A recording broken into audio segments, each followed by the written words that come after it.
to the Hawks Nest live stream show. My name is Brandon Kane, and I do appreciate you for coming on in here on game day and making me maybe your home here as we're going to take in this game today. What looks to be a pretty tough game, maybe a defensive showdown, dare I say, in the makings possibly here. But our Seattle Seahawks are going to be taking on the Cleveland Browns, taking the old school jerseys out of the back of the closet. We're all loving the looks of that. We'll get to see how this matchup's going to break down. No Deshaun Watson today, but nonetheless, this is a very tough Browns team, and I'm not expecting this to be any kind of easy game by any respect. And so we're probably going to be on the edge of our seat today. We're probably going to be hanging on today, but I appreciate you for tuning on in here and, again, making this your destination spot during game day, as we've had a lot of great new growth here on the channel.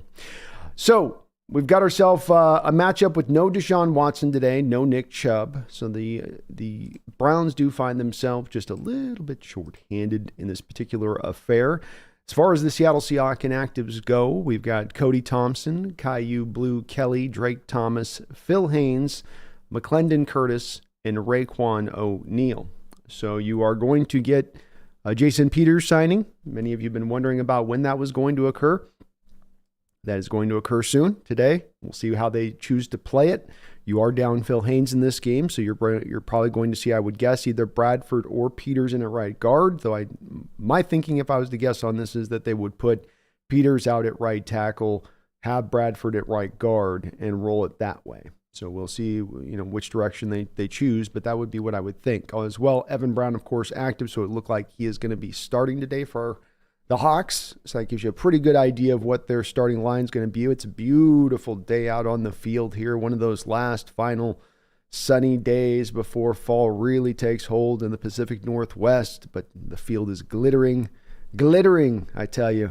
They've got the old school logo on the 50-yard line. It's going to be a beautiful day. You can already see the shadows are starting to drape in over the field just a little bit here as we got our pregame going on. Say what's up to my peeps here in the house. Nicholas Newton, how you doing? Hope you're well. Says, I'm fully prepared not to hear her speak. I'm losing my voice today for sure. Heading in? You heading into the gates? Let's go.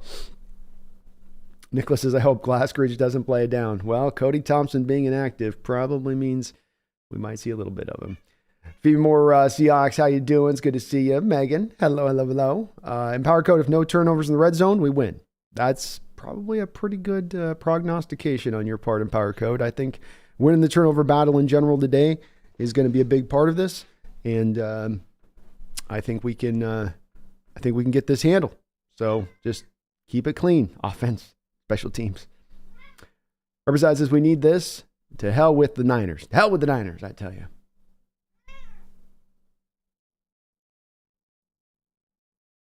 How you doing, Herbicide? It's good to see you, man. Herbicide, only role Eskridge could do is kick return. He ain't going to last long doing that. Yeah, he's legit an over-under guy in 5 plays, huh? Oswell, Throwback Sunday. It's got me hyped, man. I hope you guys do too. These jerseys are going to look so sick on the field. And we got the announcement. We're going to get to see them again in the Cowboys game, which is just phenomenal. A few more Seahawks. Jason Peters back up right tackle today. I don't know how to feel about that. It's better than Stone Forsythe. I don't know where Peters is at this point in his career, but I would reckon to guess it is better than Forsythe. Free Truth, imagine being somewhere where you can be the happiest person in the room with 60,000 people in it, and they are that happy as well. No, there's no better place to be than in that stadium on game day, I'll tell you that. I like being in here with you folks, but it is, especially when it's rocking and rolling, that energy is all working in the same direction. Everybody's hyped to the nines. Yeah, there's no greater place. Herbicide, Clark's going to be out there today. That's crazy. Man, he doesn't want, like he said in his press conference, Herbicide, he doesn't want to miss out on those sick jerseys.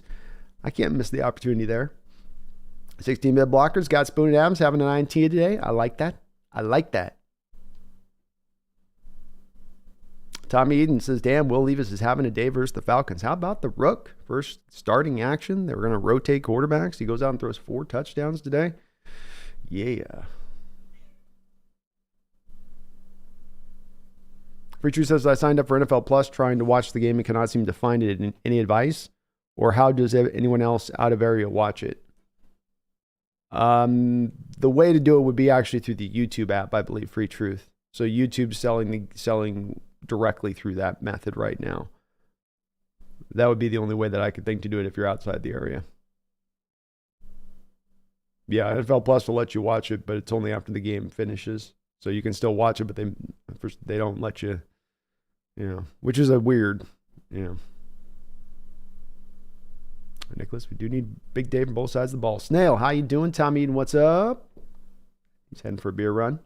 Megan, thank you for reminding me of that. Please hit that like button today if you could for me, folks. We're going to have a fun day, I think, today. Ski says, my 8th grade teacher told me Wikipedia is not a reliable source. Yeah, it's hit or miss. Depends on the topic. It probably shouldn't be taken as the Bible. Vigo, the BZ was right. Will Levis just had 4 touchdowns in his debut.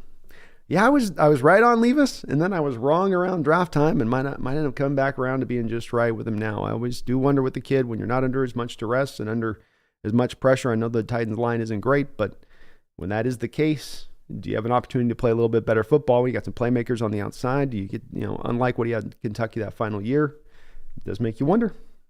Brian, how you doing, man? It's good to see you too. Cave Troll, what's up? Daniel, Barry, Sports Highlights. Hello. ADL says, wow, Panthers won. Panthers did win. Alexander, what's up? It's good to see you, Space. Hello. Ran in the cut. Go Hawks, brother. Stimpy, let's go. Michael Crowhorse. Chavez, how you doing, brother? He's got him going 27-17. Let's go, Michael. Michael Garasino. Anyone else having issues on DAZN today? My streams are awful. I've been having weird luck on the Amazon one lately. I'm on the Fubu one, which is pretty steady for me. But I know that DAZN one can give you issues. It looks like the Seahawks have deferred here to kick off to the Browns to open things up. So we will get this kicked off. If you guys are new in on the channel here, I got a couple donations, which I'll definitely get to here in just a second. But, of course, getting into the play-by-play. It's going to be a short kick about the 5-yard line. He'll take it up from there. And, oh, what a nice hit there. Jarek Reed comes up and lays a stick. Great job by Jarek. Short kick by the Seahawks, tempting the up back to bring it. And he said, okay, I'll do that. Jarek Reed came up and punished him right about the 20-yard line.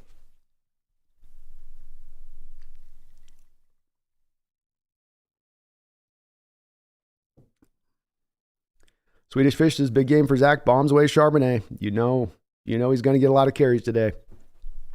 A lot of carries. All right, we got 1st and 10. Browns come out in a 2 tight end set, which is typical for them. They're going to give the ball inside to Kareem Hunt, and he spun around and knocked down to the ground on a gain of about 2. Darrell Taylor down there wrapping him up, and then Draymond came in and gave him a final little shot there as he was drugged down. Darrell Taylor's indeed getting the start on the outside, and boy, those uniforms look sick. They look so good. So good. All right. We've got him now in shotgun here, 3 wide. PJ Walker's going to roll out to his left. Going to hit Amari Cooper on a little short comeback route. About to gain about 5-6 yards. So bring up about 3rd and 2. Cheese Taco, thank you for the $5 donation. Says, let's go B. Hope we have a good game and come out with a win today. Go Hawks. Let's get this win, man. That's all we got to do. Come out with the win. By any means necessary. Just keep stacking these dubs up. All right, we got 3rd and 2. Shotgun formation here for PJ Walker. Quick carry here. Running back. Strung out wide. Seahawks are all over that play. There's a sea of blue. A sea of 90s blue. Rolling over the top of the running back like a wave. And down he goes for a short gain. 3 and out here for the Browns right out the jump. Browns pulling their guards across the formation. Jamal Adams doing a great job as the force defender, pushing that back inside. Boye Mafe pursuing from the backside. Devin Witherspoon in down there. Everybody doing their part on that run. It'll be actually a negative 2-yard loss on the play. DJ Dallas is back as the return man here on 4th and 4. Browns getting set. The punt is away. Dallas has got it with a little bit of room to work. He's up. Nice little return for him, all the way up there to about the 32-yard line, where the Seahawks will take over. We do have a flag on the play. Cheese Taco, thank you, though, for that $5 donation, man. And indeed, go Hawks. We got a hands to the face on the Seahawks here.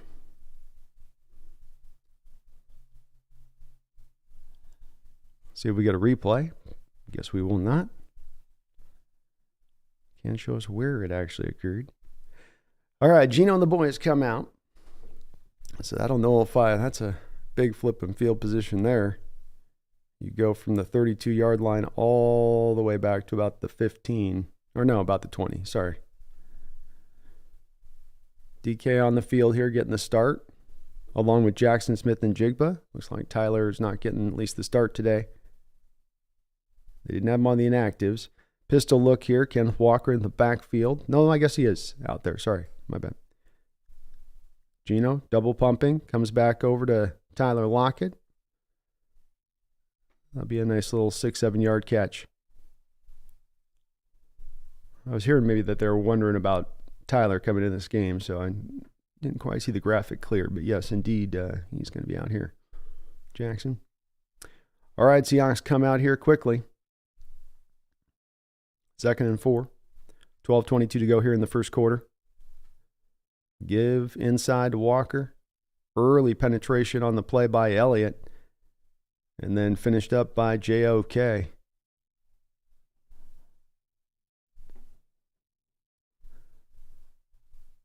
Seahawks tried to do a little bit of a fast snap there, and the Browns line was all over it. So we've got a third down here. The Seahawks are 36% for the year in third down, 24th in the NFL. Gino's going to go empty. Charbonnet to his right. Browns showing a 4-man front. Gino looking. Finds Tyler Lockett. First down, Seahawks. Nicely done there by Gino. And a nice run route there by T-Lock. Just running a little post from the slot. No, a little bit of not a post. Just kind of goes in and hides behind DK off the snap, runs right behind him, and then runs back to the middle of the field. Creative little route there by Tyler. 1st and 10. Seahawks on the 39-yard line, their own territory. Gino under center. Walker behind him. 3 wide receiver look. Tyler goes in motion. The give in here to Walker. Walker's loose in the open field, and he's going. Look out, Walker's still up the field, and he might just almost break through. Big time gain by Kenneth Walker. What a nice run there by the kid. Browns just over pursued there, and there was a wide hole. Walker's not gotten many of those this year. That was like the Red Sea parting there. And just ran out of gas there a little bit at the end. But a beautiful run there by Walker. 1st and 10. Seahawks using some motion here. They're using some motion prior to the snap here on this drive, which is standing out. And we're going to have to get a timeout here, as I guess the play was a little bit late coming in. Things were all just kind of unsettled there at the snap after that play. That pre-snap motion can be so useful. And now we find the Seahawks here inside the 20. It'll be interesting to see if they try to use that here now.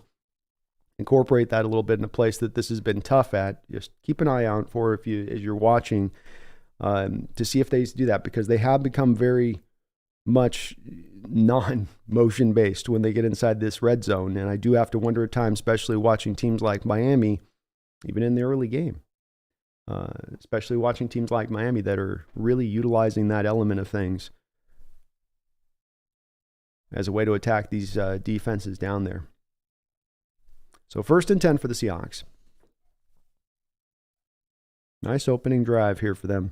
10:16 to go on the clock. Gino's going to take over from center. Seahawks come out. 3 tight end look. Gino setting the play at the line of scrimmage.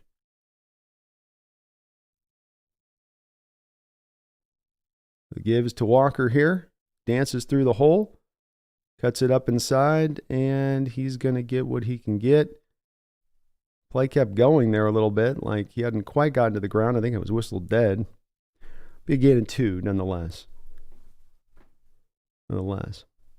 Cheese Taco, thank you again for that donation. Just to get you guys on that other donation too, just as we get a commercial break here. Fast going action here to begin things. All right, 2nd down and 8.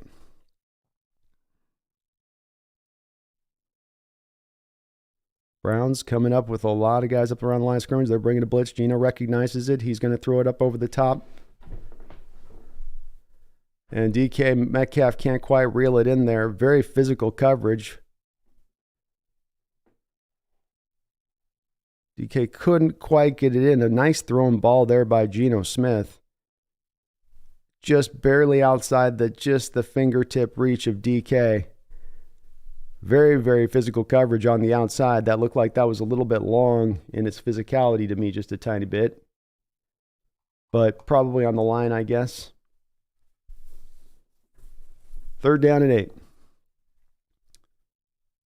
Tyler again going in motion here. Gino dropping back to throw. Early pressure. Rolls to his right. Finds Tyler Lockett. Tyler Lockett knocked out of bounds right about the 3-yard line. Nice job by Tyler.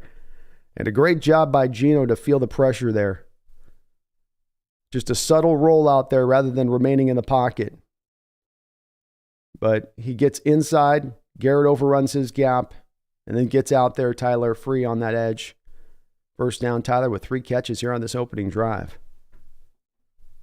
Looking smooth in those new unis. The new old unis. All right, 1st down and goal now. Gino back under center. Bobo goes in motion. The give is to Bobo. Bobo inside. Bobo. Touchdown! Bobo! Jake Bobo! What can he not do? Block, catch, high point the ball, take the top off the defense, and yeah, he'll give you a little bit of fly sweep action too. How about that? Let's go, Jake Bobo. What a creative little play design there by Waldron.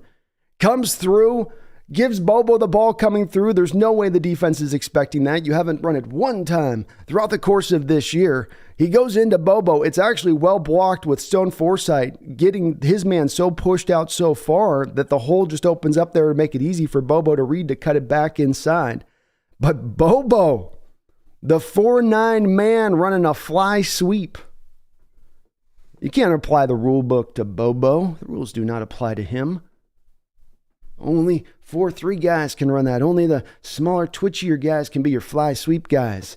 No, no, no, no, no. We do not put limitations on Mr. Bobo. He can do it all. Let's go, Jake Bobo. Brilliant play there. You're struggling in the red zone, get creative, right? Things are going where in the creative. Don't just do the same thing. Find some creative solutions. Doesn't mean they're going to work necessarily, but I would have applauded that anyway, because at least you're just doing some different things. Even going to the fly sweep is beautiful to see. And what did I talk about? That was a little bit of an issue coming up to say, look at in the red zone here. Look at in the red zone here of what they do. Are they going to apply more of this motion-based in, and when we have not seen it as much? And that's just what you're doing there. Because what's the fly sweep coming off of? Pre-snap motion. Let's go. Let's go. Woo! All right, let me get to my donations and stop being lazy here. Jeffrey Thistle, thank you for the $5 donation, brother. It's great to see you in the chat as well, and I hope you're having a great night. Says, can't wait to see our defense. Who cares about our offense? They should be honored to share the field with our Bobby-led defense. Go Hawks. Both sides holding up their ends of the bargain here to begin things. We have wondered what happens if eventually both sides of the ball can play a good game at the same time. Lord have mercy if they can do it like this today. That will be mighty nice. So, but the defense did their part. 3 and out, 3rd down stop. Still remaining good and stout against the run, which is going to be the big K today. The Browns don't want to let Walker throw the ball a lot. The Browns don't want to let Walker throw the ball more than about 24, 25 times today. That's the speed of which they want to go. So they're going to want to run. Hawks can remain stout and run the ball, force him to pass. He is not a kind of quarterback that you're going to want to lean into a lot of attempts into. Maybe he proves me wrong on this. Maybe I'm look like the fool here, but I would estimate that Seahawks' general strategy here will be to push him into the direction of having to throw. So we'll see if the defense can continue to do that, Jeffrey, but thank you for the donation, man, and a lovely, lovely beginning A lovely beginning, as they would say down in Birmingham. Barry Soetoro coming in with a $10 donation. Thank you, Barry. You are awesome, brother. And as well, good to see all my OGs in the chat tonight. Always good to see my OGs in the chat. I hope you're doing well, Barry. Says, hell yeah. You spoke it into existence 4 years ago. These jerseys are absolute fire. And the Hawks look fired up in them. How can you not be fired up in them, right? Look good, play good. Tell me how that doesn't marry together here, you know? Imagine we just go out here and hang.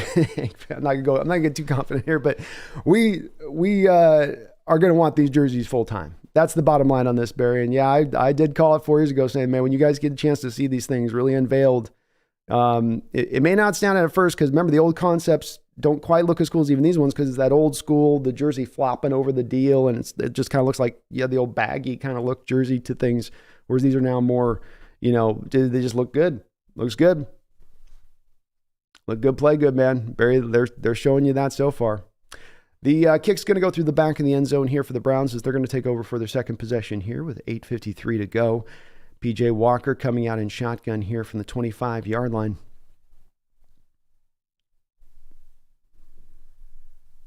Seahawks up with a 4-man front. Taylor creating some pressure there.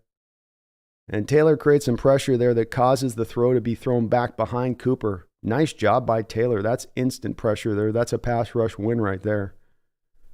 And I think he won inside with a jab step outside in. But Walker couldn't throw that accurately because of the pressure. Of course, the telecast doesn't want to show that. They show the back end of it, but not the front of the play that caused it. Second down and 10.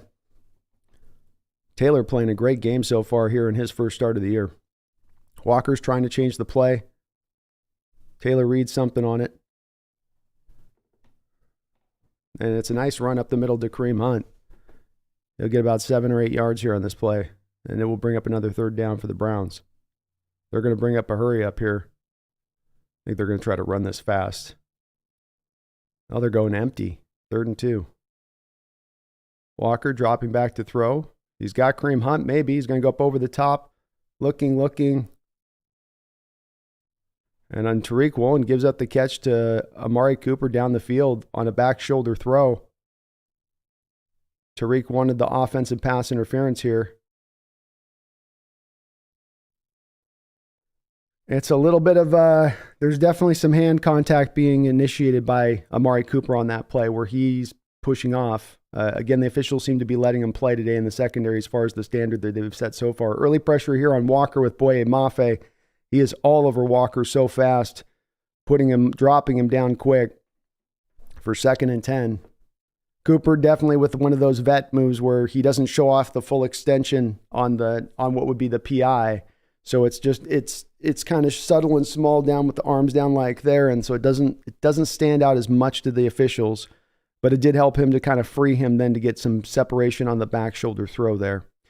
2nd down and 10. 8:06 to go here in the first quarter. The Browns are just on the Seahawks side of the field at the 48-yard line. Walker with an empty formation here.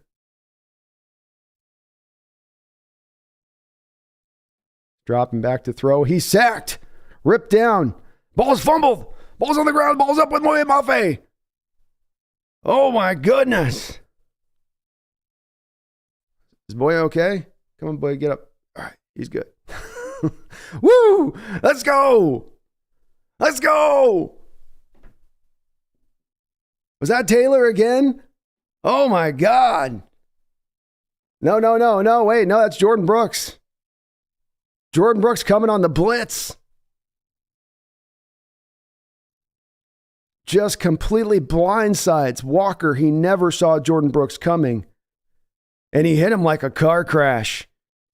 Jordan Brooks absolutely has been a monster as a blitzer this year. Every bit as good as Bobby's been when he's sent, if not even a little bit better this year. And just rocked P.J. Walker on that play. So the Seattle Seahawks have an opportunity to put down the pedal to the metal here. Gino under center. I formation look with Noah Fant as the fullback. Play action pass. Gino looking. Scramble with the Gino. He's going to throw it. Finds Tyler Lockett. Just before he got past the line of scrimmage, Gino was able to get the ball out of his hand. Smart play there by Gino. He had some yards to gain, but Lockett was wide open in the middle of the field, and he just saw it late. Good job by Lockett, drifting back inside away from where the coverage was at, finding the hole in the zone. Lockett, 4 catches here out the gate. 1st and 10, Seahawks. Gino under center here now. On the 25-yard line. They go to Eskridge. Brown's got this play snuffed out. Eskridge has got nowhere to go.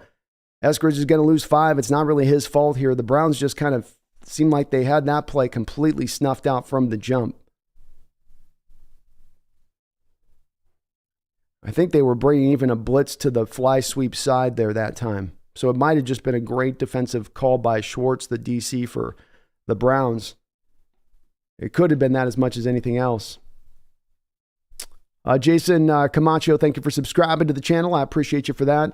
Y2K Sanchez ran. I'll get your guys' donation. Sorry, we're not getting many commercial breaks here. 2nd and 15.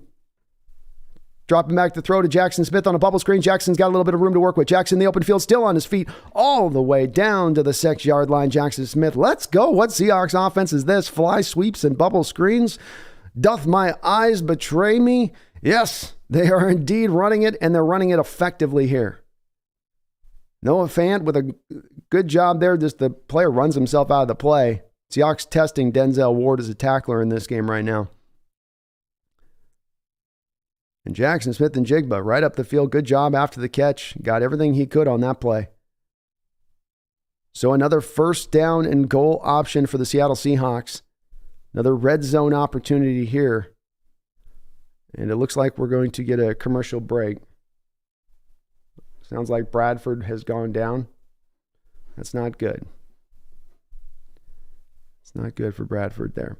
Y2K, thank you for the $2 donation. Says, when someone chip blocks, that count as a double team? Yes.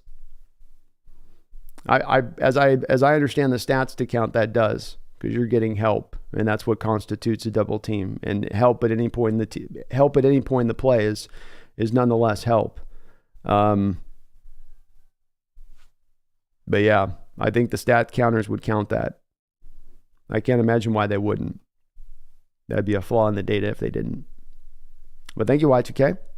Good to see you, brother. Sanchez, great to see you too. Thank you for the $2 donos. Says, I'm glad we kept Eskridge for that hold on punts. Well, don't forget the negative 5-yard fly sweep play too.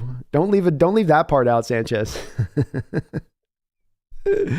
Oh, Random the Cut, thank you for the $2 donation. Says, it's Bobo. It is indeed. It's the Bobo man. Let's go, Bo. The Bo Bros are alive, I'll tell you. They ain't going anywhere anytime soon, Rand. Ski Nation, thank you for the $5 donation. He says, Jake Bobo's so funny. He's just trolling the NFL. Is he my new favorites Hawk? I got to say that like the Step Brothers thing. Like they say, did we just become best friends? Is he my new favorite Seahawk? There we go. I got it. That's been my eternal debate since we picked him up. Hey, if he becomes somebody's favorite Hawk, I can't knock that. I can't tear that down. I can't take that away. I get it. What I say to that. I get it.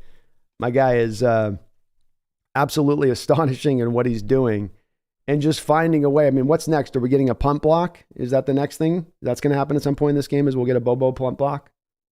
I think that's just the last. I think that's the last of the cycle he has to hit here to start this year off.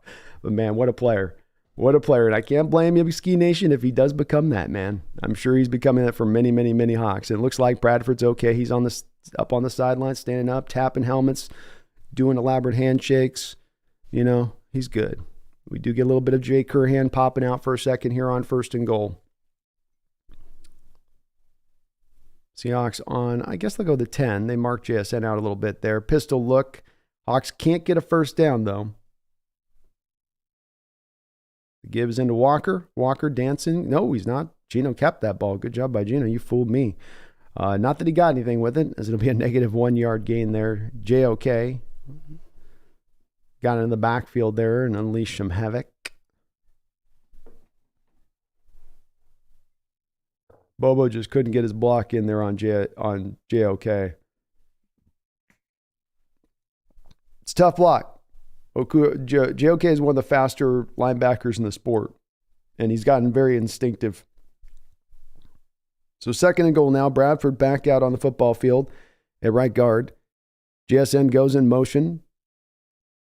Gino throws it up over the top and just kind of throws that away, it looks like. He was maybe trying to give DK a chance in the ball, but didn't quite give him as much a chance in that ball.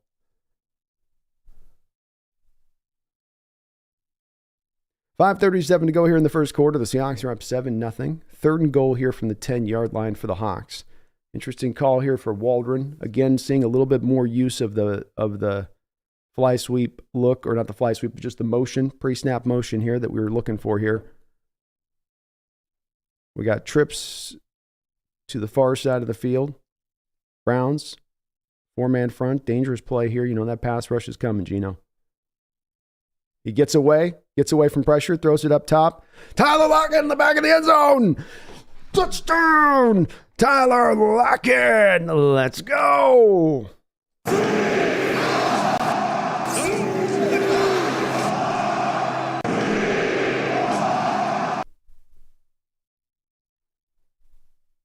Whoo! Tyler Lockett and Gino spinning through the tackle of Zadarius Smith, rolling to his left, and then just throws a little dime piece off his left foot into the back of the end zone to Tyler in that back corner. If you all remember the Rams corner with Tyler Lockett, where he gave us one of the greatest toe taps in NFL history against the Rams. Not as hard, not as high a degree of difficulty, but the same kind of throw. Looked a little bit similar to that old Russ toss, where remember Russ rolls out of the left in the pocket, then throws it back like that. Gino makes that throw look effortless there as he comes out of it. It is not. But a great job by Gino to get out of the heat. You knew the Browns were going to be able to dial it. They were going to dial it up there. They were going to bring the heat. It wasn't going to be a matter of them just kind of 3rd and 10. You got to wait for those routes to develop. You're probably going to have to try to hold the ball and hope something kind of opens up late, as indeed Gino did. But able to get out of that tackle, spin out of that, show a good amount of mobility there, and then get to the left, and shows he can throw on the run. He can throw moving to his left up over the top there. That's a tough little layered throw to put in there. And how about Tyler Lockett absolutely having a monster start to the game here so far with 5 catches, 59 yards, including a tutty. Michael Carasino, thank you for the $2 donation, says Bobo Gadget Sweep. Hey, there we go. Michael, I might steal that one, brother. I might have to steal one. It says, let's go, great start. The great start continues and just keeps rolling. We'll keep on rolling. Seahawks keep on scoring. Ooh, scoring. Ooh, scoring. Ooh, scoring. Let's go. Thank you, Michael. Appreciate you. And let's get some more. I'm okay with some more Bobo sweeps. I'm okay with some fly sweep Bobo action. I like that action. I like that party. Garth Knight in the house. What's up, Big Garth? How you doing, my man? Thank you for the $5 drop. It says, fellas, trust me. You're going to want that, Bobo. Indeed. Everybody wants Bobo right now. Bobo is king. It's Bobo's world, Garth. We're all just living in it.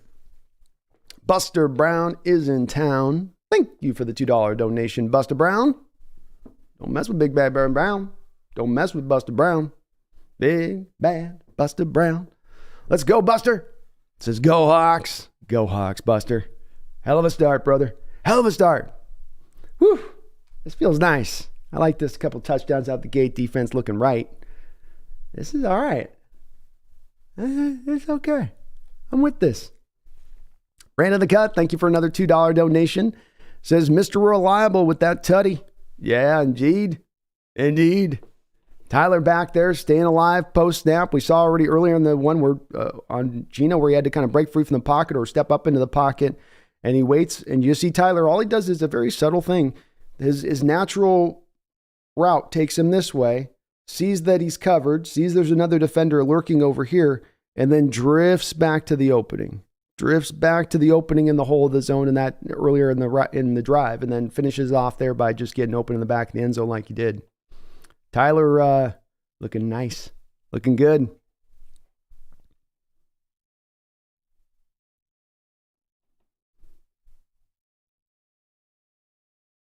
So defense is coming out playing fast. Offense is out here doing things in the red zone.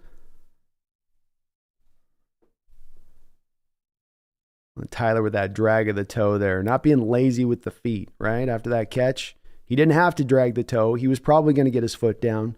Drag the foot anyway through, though. Make sure that you get that in there. Don't get lazy with the footwork. Brown's going to go with the shotgun look here. Give is going to be into Kareem Hunt. Nowhere to go at first. He cuts it back inside. Good job by Kareem Hunt.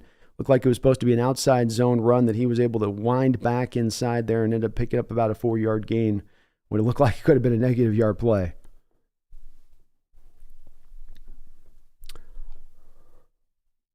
Ran the Cut, thank you again for that. Don't know, Buster Brown, Guard Knight, Michael Carasino, Ski Nation, Ran the Cut, Sanchez, Y2K, Barry Satoro, Jeffrey Thistle, and Cheese Taco. You guys are all awesome for your donations and support to the channel. I do appreciate you.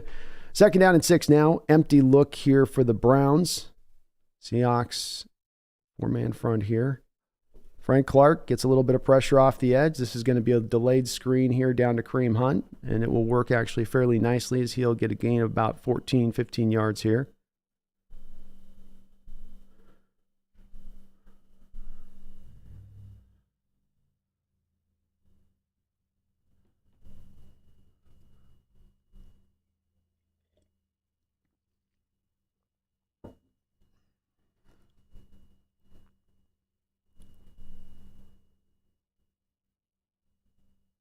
First down and 10, 4:14 to go here in the first quarter. Pistol look for the Browns. Play action pass. Walker going to throw another screen over to the left side. This play's well set up and well designed. It's going for 20, 25, 30, 35 yards down the football field to Pierre Strong. Taking advantage of Seattle's aggressiveness on defense there, starting the play to look one way and then coming back the other way.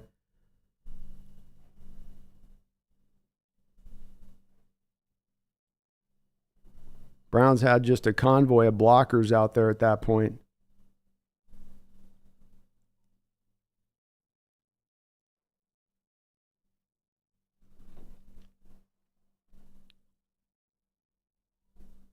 So the Browns all the way up to the Seahawks 18-yard line after that big play. Again, a lot of razzmatazz here. Under pressure, and they'll catch him inside. Wow. That might be a touchdown. And that will be a touchdown. Holy mackerel. The Browns went one way with the fake, went back with the fake, then came back to the middle. The play reminds me of last year, the Niners at home against us got us with that route on Kittle, and then used it now with David Njoku, where you pass one way, fake going this way, fake going back over this way, the defense spread all the way out, and then you're able to get right up into the middle. So the Browns definitely utilizing and taking advantage of the Hawks' aggressive D there on that drive and making their adjustments. And that is a touchdown.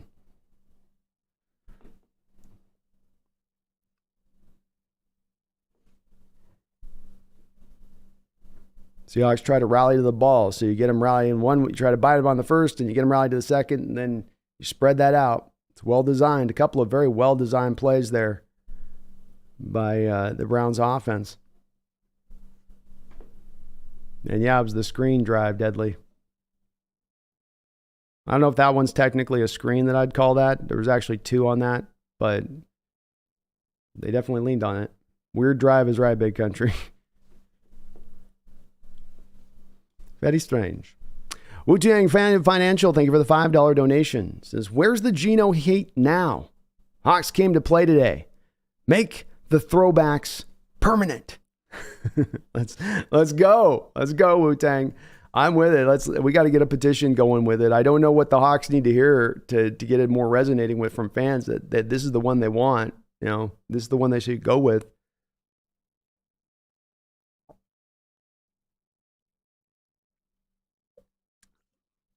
Everybody's asking for it, but we'll see if they eventually do deliver on it. At least they have the Dallas one open up now. We'll see if into the future, I don't think we're getting more than 2 this year, but we'll see if into the future they, I don't know, is there a rule we can pull them out in the playoffs if we go to the playoffs?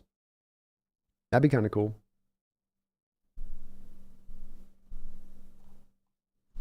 But yeah, no Gino Hayden now, Wu-Tang. He's looking pretty good to start things off. Hopefully, keep it together now. Keep it going, Gino. 5 of 7, 96 yards here. Or, sorry, 6 of 8, 78 yards to begin things here.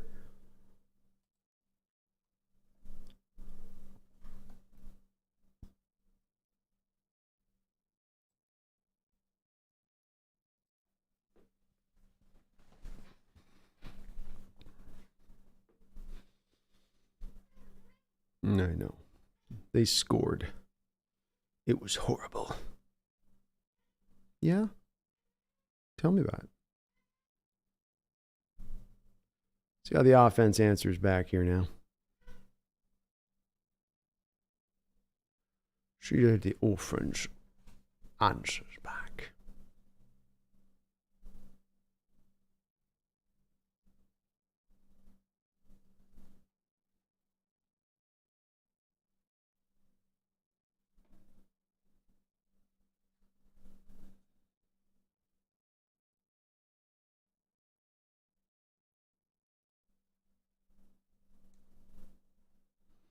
The Browns got down the field. This has been a action-packed first quarter. 4 plays, 75 yards, only taking 2 minutes off the clock to get up the football field for the Browns there.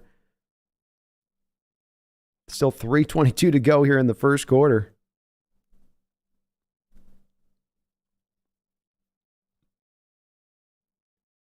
And now we'll get the kick.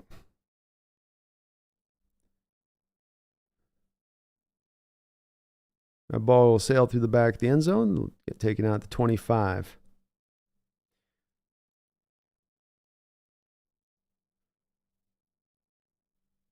Yeah, they also caught Seattle blitz in there on that play to Njoku, which I think ended up helping it out. Brooks was almost able to get there in time, but just enough time there with having that blitzer leaves the opening on the field that Browns just called the right play at the right moment there. Kind of surprising to go to the blitz with how much they were leaning on some of that screen early in that drive. 1st and 10, Gino under center now. Play action pass. He's got Bobo. Bobo getting up the football field with some room to work, and he's knocked down there for a first down. Let's go, Hawks. Well-designed play there. Bobo coming back across the formation post-snap. Gino reading him on the rollout for a nice, easy throw schemed up there for Waldron on the play.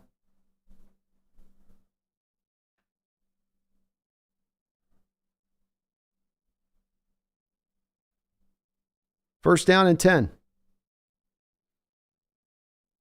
Seahawks on the 39-yard line, their own territory. Lockett goes in motion. We've got a penalty marker up here.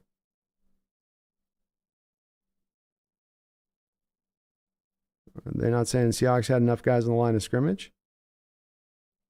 And Jason Peters is out on the field now. Looks like a right guard. No, it's offsides on the Browns. So Seattle will take the penalty. I didn't see him jump. He must have been...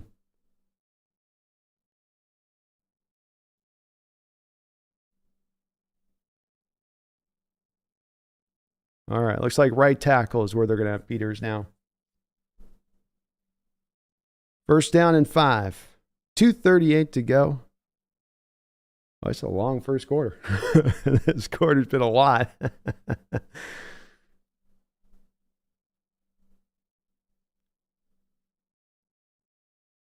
what the big man can do.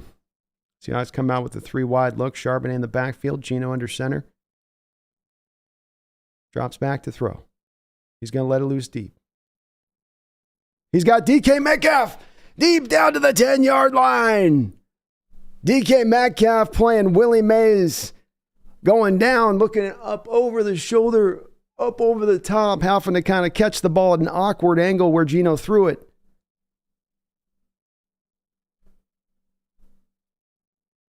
Great placement by Gino, dropping it right in the bread basket for DK.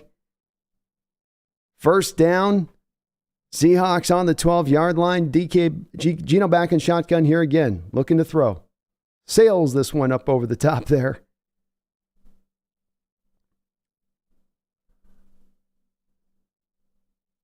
Second down and 10.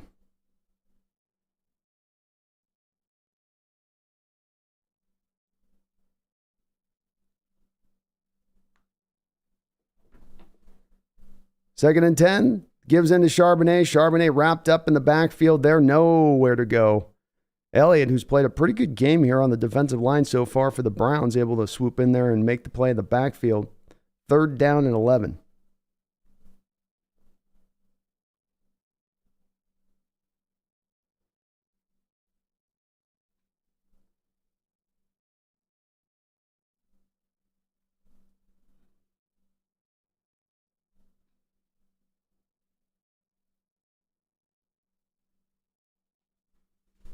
Gino in shotgun.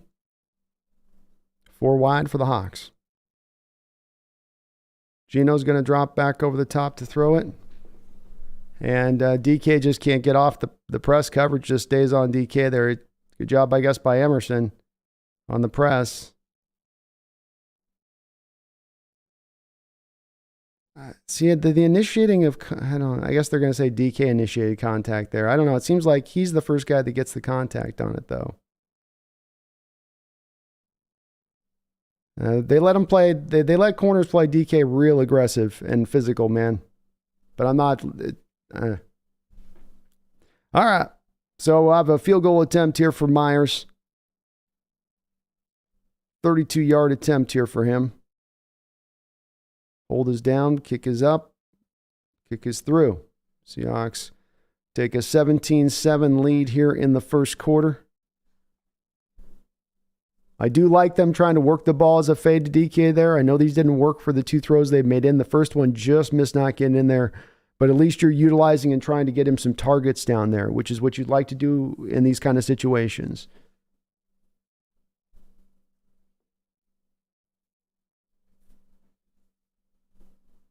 Joe Biden, thank you for subscribing. Prince Fan, thank you for subscribing as well. Appreciate you coming aboard the Hawks Nest. Snail, thank you for the $2 donation. Says Gino leads DK. That's a touchdown. Yeah, it's probably tough too with that, Snail, where Gino's definitely having, probably banged pretty hard into his skull here throughout the week. Okay, back-to-back weeks of red zone interceptions. Be careful, be careful, be careful, be careful. So there's a little bit of that where you're trying to trust it while also making sure you're not putting it in a position to, allow a cornerback to, have the pick. But I like that they're working with it. Stay with it. Stay with it.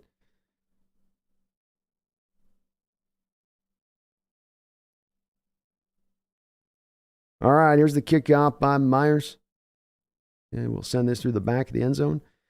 And so 59 seconds left to go still here in this first quarter. Alexander Matthews, it did look like Kirk Cousins was indeed dealing with something coming up. It looked like the ankle or something happened in that game.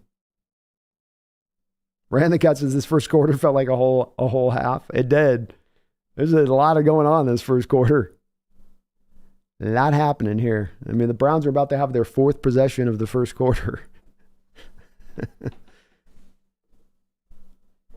Right? Is that right? Seems like that, yeah. All right. Browns are going to take over here at the 25-yard line. 3 wide receiver look. They're dropping back to throw. Pressure in the face of P.J. Walker. He's going to throw that to no man's land. Witherspoon in coverage, but ball wasn't close. I think Walker just trying to throw that ball away as there was some real fast pressure applied by the Hawks. Whew, don't they look quick in those uniforms? Don't they look fast?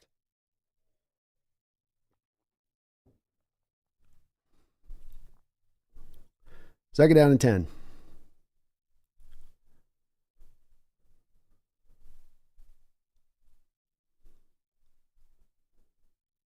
Empty look here for the Browns. They're 5 wide. Walker looking over the middle. Oh, that ball was almost picked off by Bobby, covering Amari Cooper on the play, and he almost ripped that one free for a pick. Walker tried to throw a little trust throw in there underneath. Wagner was having no part of it. Well, he didn't get an arm in there, but he did mess with the hands of Cooper. Great job in coverage by Bobby. 3rd down and 10. Come on, 12s. Seahawks showing a blitz look here. slide out of it. Oh, completed by Walker on the sideline to Cooper. God, cover just him. He's going to throw it to him.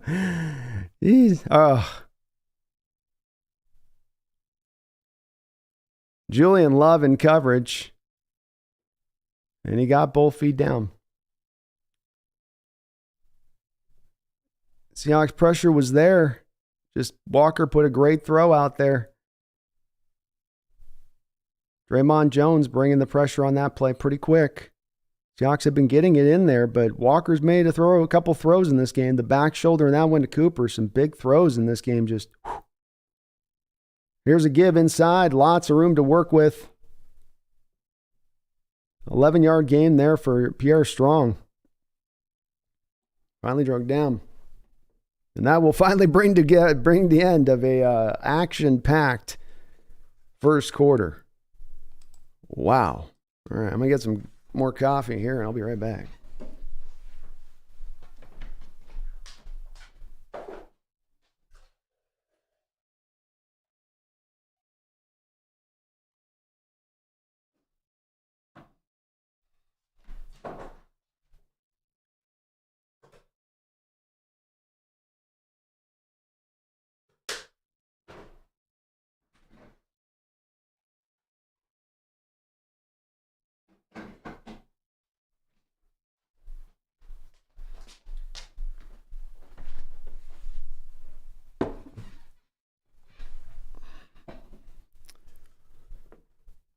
So the first quarter here, stats for us. We got Walker 6 of 10 for 118 yards, playing very good football for them.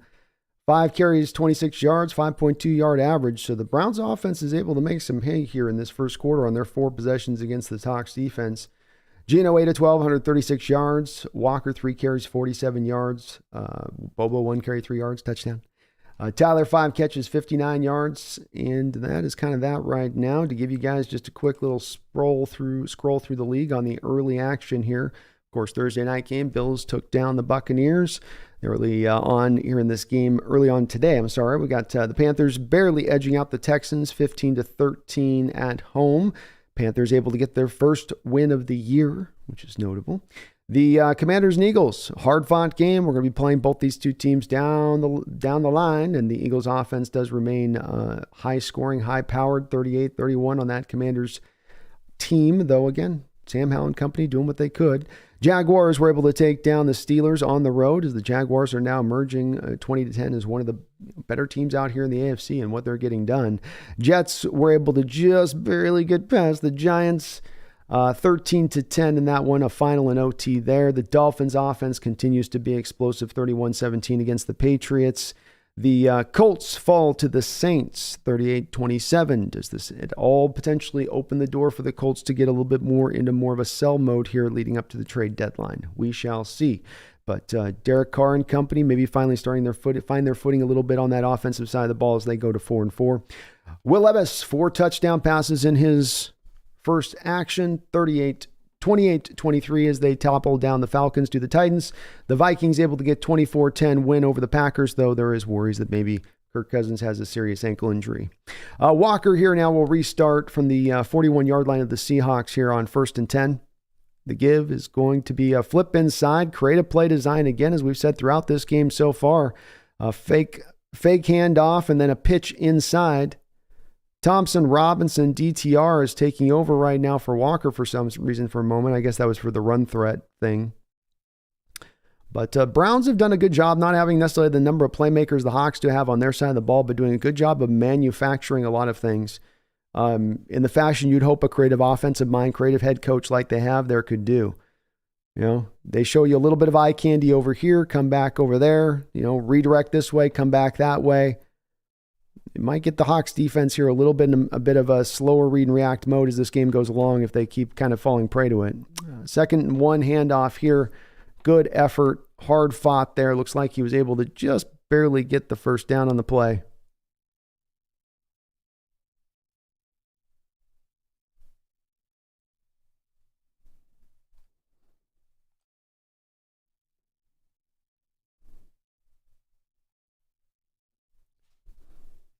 All right, they're not giving it to him. They're saying he's a little short. So 3rd down and 1. 12's up on their feet. Roaring loud. Ball on the 32-yard line. I formation look with a 3 tight ends stacked. Heavy as they go. The give's going right up the gut, and he's got himself a 1st down. Browns come up and goal line.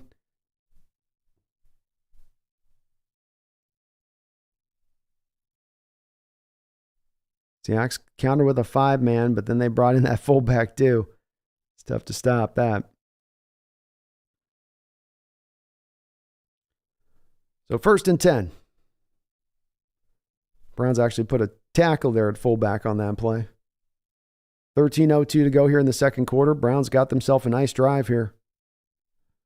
Walker and shotgun.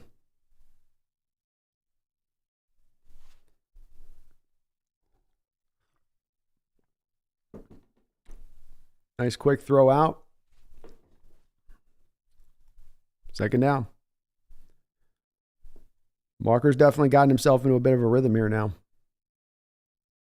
He feels pretty good back there, and it's a testament to him. Seahawks have gotten some hits. It's not like they're not getting some pressure on him.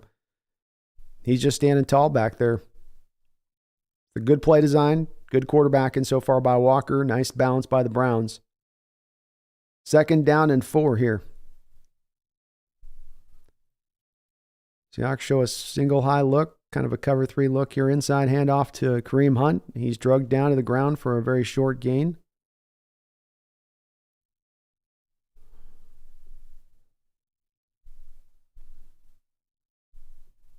Third and 2. Prince Fawn, sorry, you had become a member. Not that you had been a subscriber. Thank you, Prince Fawn, for becoming a member. I do appreciate you. Be on the lookout tomorrow if you could on your community post. I'll be getting the PFF scores from this game out there, and we do have our Thursday night members-only football streams that will continue to be ongoing. So thank you for becoming a member of the channel, though. I appreciate you for doing that, Prince. Shotgun here, 3rd and 2. Walker dropping back to pass. Pressure up the gut. That ball's intercepted.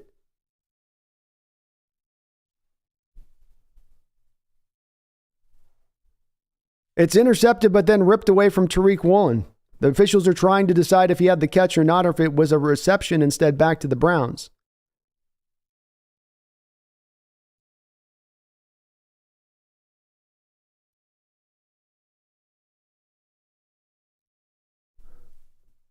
It's going to be a reception. He never had the catch, did Tariq Woolen. Had an interception in his hands, and the ball just bobbled through.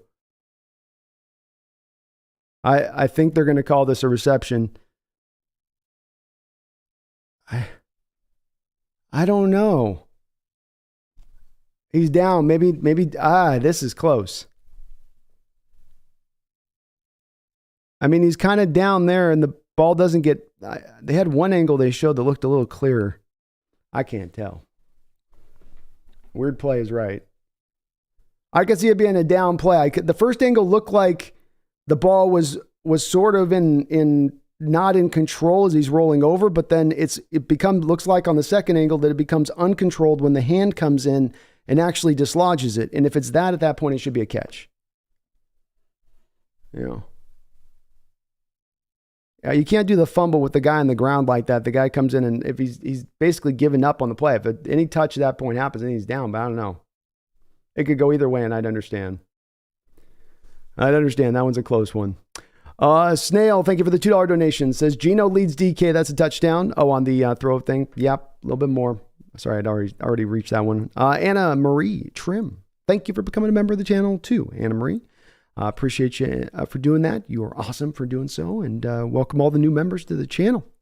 Y2K, thank you for the $2 donation. Whoever said Bobasaurus, I agree.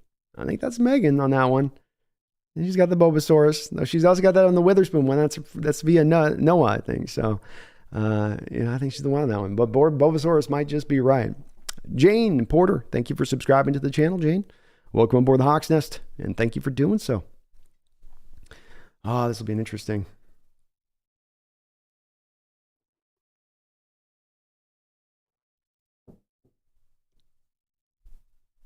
Yeah, Garth, it's just a crazy play, bro. This one's I'm not gonna. It's just a wild play.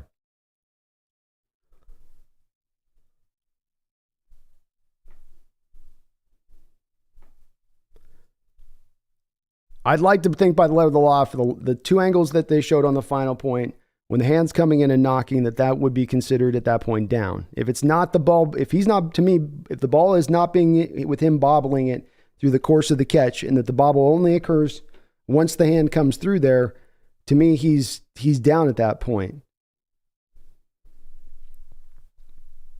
They're taking a long time to review it, though. They're rolling through some commercials here. And they're like, run all of them. We're going to need some microscopes, telescopes. The Hawks offense is on the football field. And it looks like, let's go. Woo! Interception, Tariq Woolen. I'll take it. Like I said, by the letter, it makes sense. He's controlling. Yeah. And the hand comes down, and there's a hand that touches the uniform. It's a great call by the officials. It's the right call. Great job by the defense. Inside handoff to Walker. He bounces around nicely and get himself a gain of about 5 or 6 yards. Yeah, that angle they just showed at the end there with the hand on the jersey, and he is down. End of story. That's an interception. Doesn't matter what happens next. So Big Woolen getting his first pick of the year. Let's go, Tariq. Tariqistan. Pressure on that play that forced Walker to throw that ball a little errantly. Why are we at 2nd and 10? We must have a penalty on. Oh, no, there we go. 2nd and 6. Boy, penetration in the backfield by the Browns. Walker has nowhere to go. Somehow finds a way to get a yard out of that play. But the defensive line for the Browns is definitely kind of on the run plays right now, living in the backfield. Maybe a little bit of why Waldron's gone a little bit pass heavier to begin things here against this Brown team is that there's not a lot of push you're seeing across the board on the line and too much penetration. 3rd down and 5. Charbonnet in the backfield and shotgun with Gino Smith.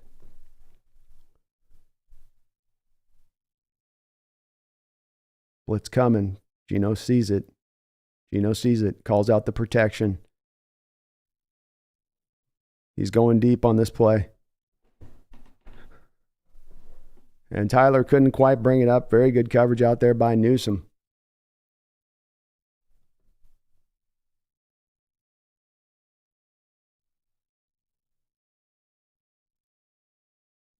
Ooh, Newsome just able to get a hand on that ball, and Lockett might have had a chance, or Lockett might have had a chance at it. So 4th and 5. Dixon punting from about his 5-yard line here. See if he can flip this field position. He gets off the punt, skies it high and deep. Returner will have a little bit of room to work with here, the Browns. He'll get up the field to about the 32-yard line or so. So nice punt there by Dixon. And see if the Hawks defense can come back out and build on a little bit of that momentum from the last series. Rand the Cut, thank you for the $5 donation. Rand, thank you for all the donations, brother. Appreciate you so much. Says, let's have it go. Reek with the interception. Hey, how about that? Reek gets off the schneid. With the pick, and that's big. Big, keep that 10-point lead here.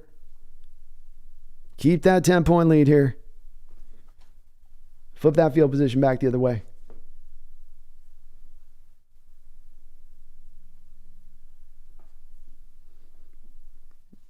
And do please, if you could for me, folks, hit that like button. It does help out the channel tremendously and growing and showing up on all those algorithms for Hawk searches on Hawk content and all that kind of stuff. Half Daddy, I don't know where the 3 tight end sets are, man. They need to maybe push a little bit more of those out there a bit. They're definitely not getting enough push with just their front 5 up there in the run game. And be it Charbonnet or Walker in there, you have that one run where Walker had the huge hole. But if we look at it, he's got the 45-yard run, does Walker. You've got 46 total yards rushing on the day. So you've 8 carries and 1 yard aside from that Walker 45-yarder. And that definitely has this team leaning a little heavier to having to try to pass the ball. Now, Gino's being really efficient at 8 of 13 for 136 yards, which may be something that drives us a little bit. But interesting conundrum from Waldron's standpoint at that point, because you want him to remain balanced. You want that threat there to be there, but then you also go, yeah, but we're we're not getting anything done in that game. We're not only not getting 4 or 5 yards a pop, we're getting a lot of negative yard plays in there. But how about that with Reek, Ran? Let's go with Reek. Come on, man. Start getting that flow. These things come in bunches. They come in bunches, I tell you.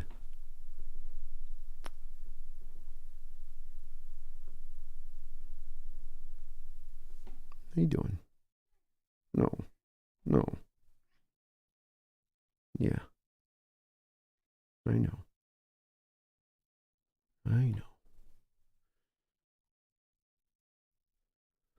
Garth Knight with a $5 donation. Thank you, Garth. Says, Brando, is the German fan watching the game at 10 p.m. their time? If so, go Hawks to that fella. Hey, yeah, shout out to Raymond, my man out in Germany, who sent this little Go Hawks flag you see behind me with Marshawn Lynch this past week out, custom made by him out there in Germany. I appreciate him for doing that, and I hope he's got a big smile on his face out there. A little Stein in his hand, maybe out in the pub. 1st and 10 here for Walker, under center here.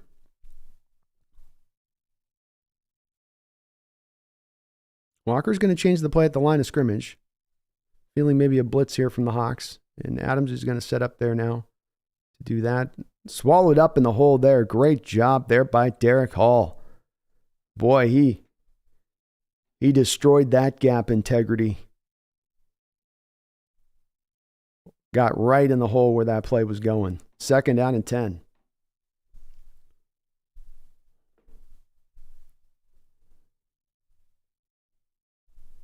Garth, thank you for that donation, though, man. And shout out to you, Raymond. Shout out to you. 2nd down, 10. Here we go. Walker shotgun. 3 wide. Seahawks showing a blitz. Dropping out of it. Nice run by Kareem Hunt. Oh, my goodness. 9 or 10 yard gain. Boy, a lot of those runs there for the Browns today where it's been some big holes up front for them. Conversely, on the other side. A lot more consistent, their ground game today, than ours. They're going to call it a 3rd and a short one. 8:51 to go here in the 2nd quarter.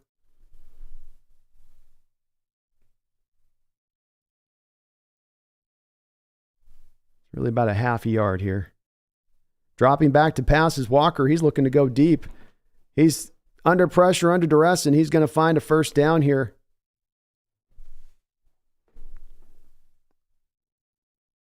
Browns were looking to take a shot there. 7-step drop off of a 3rd and a half a yard. Hawks kept it covered up well.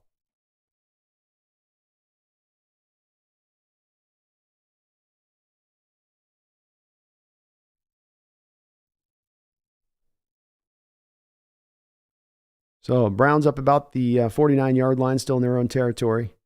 Walker under center. Pitch play, pitch back, give back to Walker. Walker under pressure. He's going to throw this out of bounds. Another play where the Browns are going to try to call upon, we'll show you this, then we'll show you that, then we'll come back to this 3rd thing, and it'll be open up for us. Not on that play as the Seahawks stayed disciplined there without over-pursuing it. Walker also under pressure once again. Whether the Browns have moved the ball or not in any of these drives throughout this game, the Seahawks have done a good job of getting the pressure into him here early on. You do wonder if maybe that will accumulate a little bit over the course of this game on Walker. 2nd down and 10.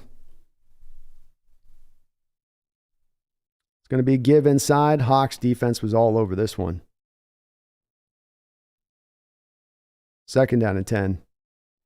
Wagner and crew read that whole thing from the jump. Wagner was doing his 3-step head start on that play where he knew right where that thing was headed. That'll be a negative 1 yard play there. So 3rd down and 11. 7:25 to go here in the 2nd quarter. Come on, 12s. Browns 4 of 6 today on 3rd downs, including a lot of 3rd and longs. Mafe. Oh, they drug him down. It's a quick little throw to Njoku. He'll pick up about 6 or 7 yards and give the Browns here a bit of an interesting call. They left Boye Mafe unblocked on this play. And boy, he just levels P.J. Walker. Walker again getting hit after the throw. Interesting, the officials allowed that block there on Love as he's coming in. And it's 4th and 2, and the Browns are going to go for it. On the Seahawks 42-yard line, in shotgun is Walker, dropping back to pass. He's looking. That ball is going to be knocked away. Oh, a very, very, very late flag coming in. Very, very late flag comes in at the end. After a long time after this play had settled, they decided to throw this flag. This was not a...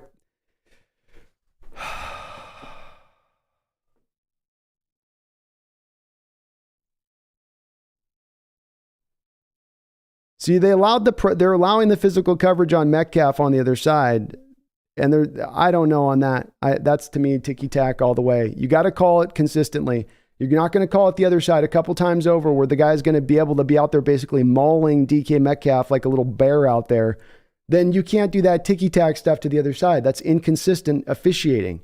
Call it the same way you're calling both sides. You've let them play throughout the course of this game, so let them play. You've let their offensive players like Amari Cooper push off early in this game, and you didn't call it. Now suddenly they're on that side of the field on a key 4th down, and you magically we're going to now call it by the letter of the law. You got to call it both ways. That's absolute dog crap. I don't mind if you're going to let them play, and you're going to let them play and say, hey, to this day we're not calling a lot of flags, so be it. We got a 2nd and 6 going on now here after the first down play, but you can't do that after late call like that. No. Cooper had no separation on the play. The quarterback just threw a miracle. Just give us a call, official. That's all that play was. 2nd and 6.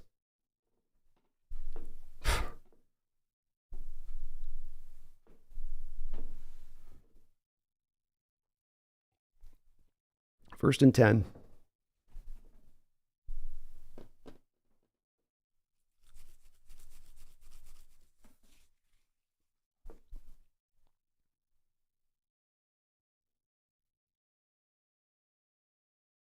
Such a dumb call. First down and 10 here. Walker in shotgun from the 26-yard line. Browns kind of feel like they've been living with the ball this whole quarter, and he's going to get whacked again and complete this ball wide open down to the 2-yard line. We do have a flag on the play.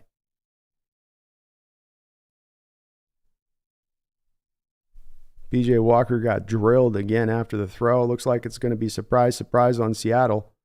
So the play will stand.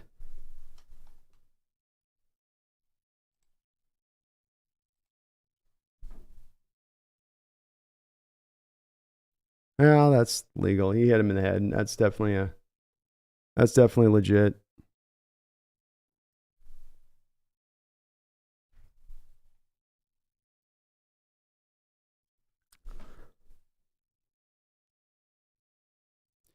First and goal.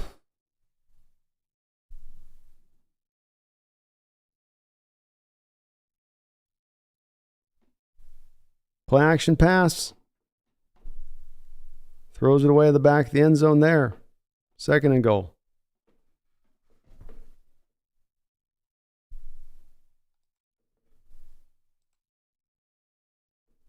All right, Browns, 215 total yards in this first half.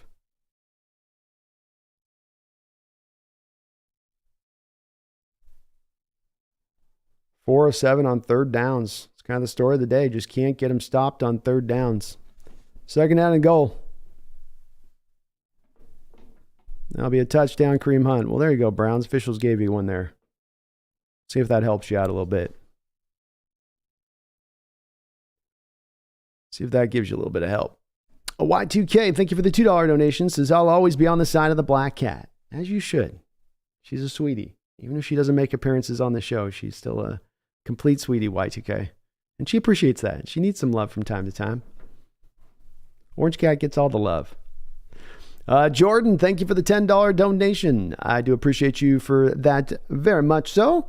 Says, these announcers were praising the officials for letting the defensive backs play against our wide receivers. But one plays perfect defense and it's a PI and they don't say a word. Typical. Yeah, it annoys the crap out of me. It really does, because this is the type of stuff the NFL gets cute with. That's pretty obvious, and I'll give the official the benefit of the doubt. Is just he messed up a call, because I'm not hoping the officials are perfect, but it's very clear. If we have two throws to DK Metcalf down by the sideline on go routes, you can go and replay both of those two plays. Go watch those two plays, watch them slow motion, then go watch the Tariq Woolen play. And if you can explain to me that those two plays aren't PI, aren't defensive holding, and that they are then going to call it on that play, we're not seeing football the same way. And it's very clear when the officials are letting guys go, like the announcer said. I mean, even like you're saying, Jordan, I'm saying it. I can't hear the announcer, so I'm just saying off what I'm seeing. Me and the announcers are both seeing the thing early on. So neither us, I'm not connected to them, two separate people seeing the same thing. Early on, you can see, okay, they're going to let them play physical. Okay, they're going to let them put their hands on them past 5 yards up the field. Okay, that's what we're establishing now is the baseline today. And then you rip the baseline away just suddenly. And then the thing that's always the kicker is when you go, okay, now what would be the reason for them to rip the baseline away suddenly here? Oh, it would be a turnover on downs. It's a little suspect, man. But again, I'll go ahead and not say that it's some fake, just call the game consistently. I don't care if you don't want to do it to the letter of the law. Just call it the same way throughout the game. Don't pick and choose when you decide you're going to do this. It's dumb. Snail, thank you for the dollar donations. The NFL is rigged. It's that type of stuff that makes me feel like it, because they're not subtle about it. It's one thing if you're like subtle about it, but they're not. They pick these plays like that where it's like, oh, okay. Big flip. That's the difference of us getting the ball back, maybe moving down, putting that up to a 17-point lead, or now we're down to a 3-point lead. Because remember now they get that play, it's spot foul, all that. Yeah, I'll let it go, but come on now. We'll see as we go along with this game what the standard's going to be. Because now when we get the ball back, is it another thing now where our receivers get mauled up the field and that's okay? It's like what's good for the goose isn't good for the gander. But thank you, Jordan, for the $10 donation. I appreciate you on that. And typical is the way to put it.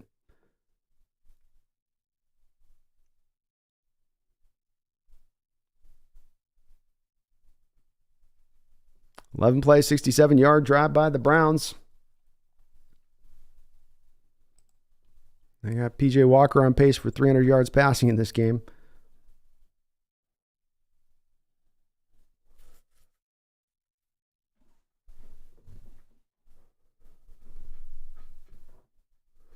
All right, here's the kickoff.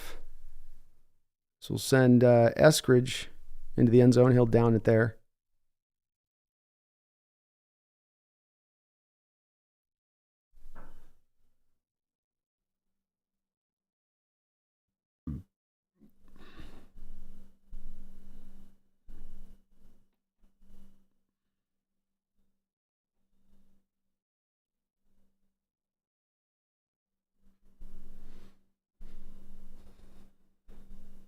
First and 10. Seahawks from 25-yard line now. 3 wide receiver look. Gino in shotgun. JSN going to motion pre-snap here. Dropping back to throw. Flips it wide and a little bit far outside of DK. Boy, DK and Gino just not on the same page here today so far.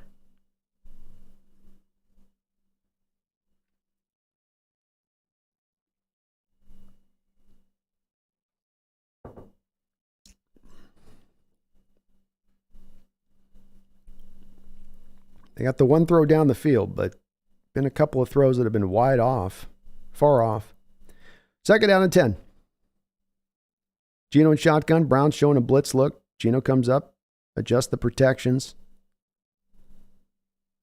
Almost a zero blitz here.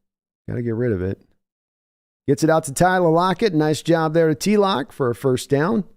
He's been the security blanket for Gino Smith today when times of trouble occur. Flag.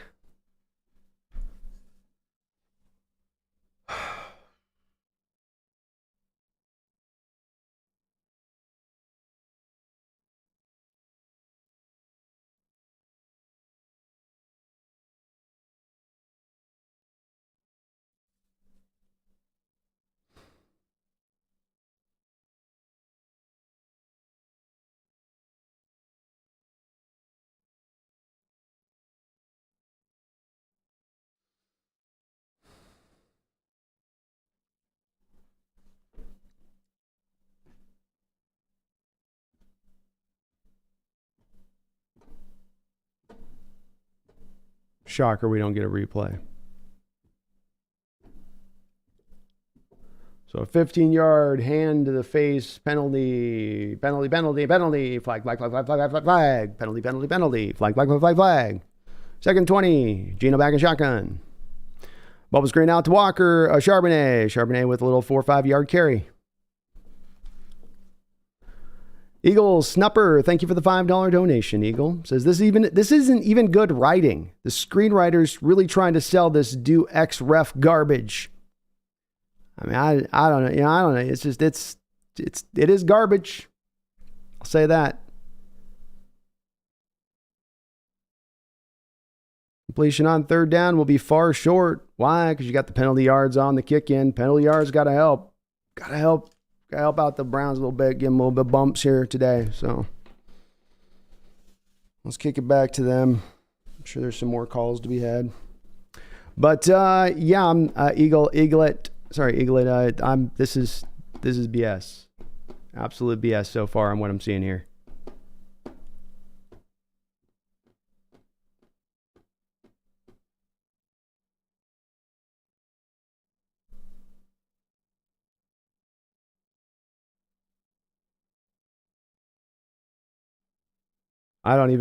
Great punt by Dixon.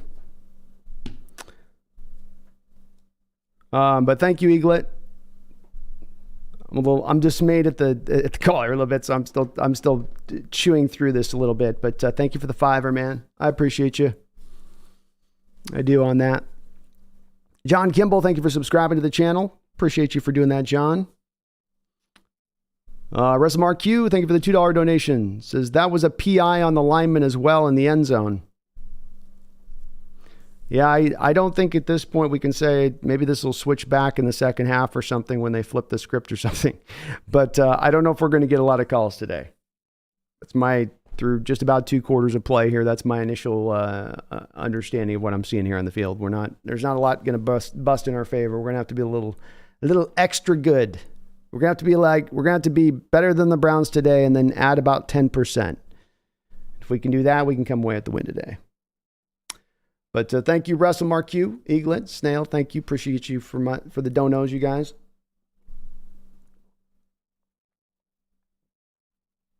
Yeah, Ian, the refs are playing way too big a factor in the game. Let them play. I didn't mind them. You guys notice I'm consistent with this. On the DK plays, I was like, well, it's on the line, but that's okay if they're going to let them play. I'm fine with it. I wasn't bitching and moaning about the DK stuff in the back of the end zone. I didn't go on a tangent on it. It's like, okay, that's where we're at with it. We're going to roll with this. Or not.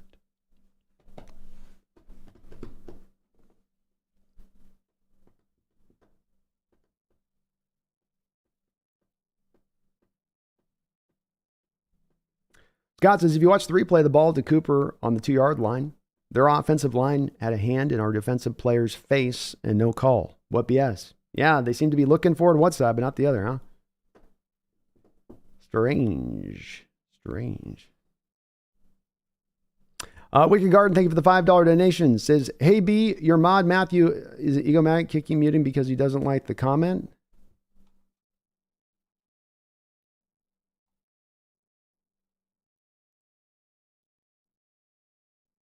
Just FYI.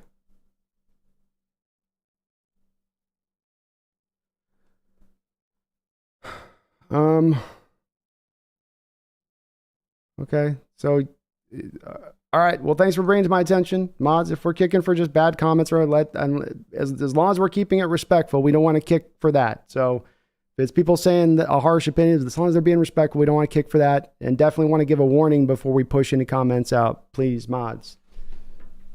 But thank you for letting me know, Wicked. And I appreciate the donation. 1st and 10 here for the Browns. They are on the 22-yard line. The give is inside to the running back. He will be pulled down to the ground by Bobby Wagner for a short gain. Nice job by Bobby, instinctively stepping up there. Appreciate the donation.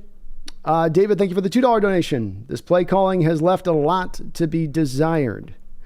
Well, I think we definitely did on the offensive side of the ball pretty good to start things off. It gets hard when you're not getting holes in the running game, so then you become the one-dimensional deal. And then when you get a completion like that to Tyler Lockett on the outside for a first down, and now you're down to 1st and 20 because they were going to call the penalty on you. I don't know on that one myself. 2nd down and 8. Pressure here for Walker. He's going to get loose in the pocket and knocked down to the ground here at the 30-yard line. I think it's going to make it tough, David, if Waldron doesn't have the running game that he can lean into today. And you have that one big run by Walker, remove that one big run by Walker. We just take that thing out because that's a great run, but that's not consistently what you've been doing on the day. And on 8 carries, you have 0 yards rushing right now. So now you become one-dimensional. You become one-dimensional with a backup offensive line. And then we've got the penalty situation as well for whatever that is going on. It's not going to, the fact we got 17 points with that it kind of in tow, to me is okay with that. We got to find a way to not let PJ Walker throw for 300 yards on us in this game, while at the same time allowing the Browns to run for almost 150, which is just about what they're on pace to do so far. For me, that's kind of more of our main issue at the head of this a bit. But I think you're right, David, in that the play calling gets really rudimentary real quick the second that you don't have more of a ability to lean on a balanced attack. When you now have the defense knowing you're going to be one-dimensional, and now they know they can pin the ears back up front, especially with the guy Garrett and Zadarius Smith up there. You really got to run the ball with some kind of consistency to get those guys just without pinning the ears back a little bit from me on my stance on it. And it's going to get harder as the game goes along if we can't find any holes there at all to be had in the ground game. And you're just watching on the snap them getting 2 and 3 guys of penetration oftentimes in the run game, where the running backs have not only the primary hole they can't go to, but there's no backdoor exit. The emergency sign's turned off, the door's locked.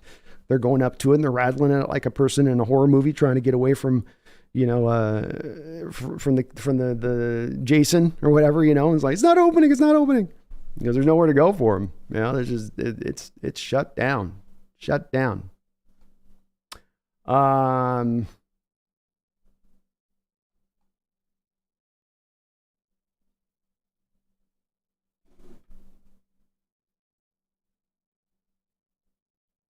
Phil's dirty gut 8 says Jaron Reed literally got tackled. Yeah, it's going to be the nature of it today. Can already set up and see that like I say, we're going to be better than the Browns and then 10%. That's all we got to do. We just got to get an extra 10% out of today. Unless this flips on its head in the second half. And the league office calls and says, too much in the first half. It's too overt. They're on to it.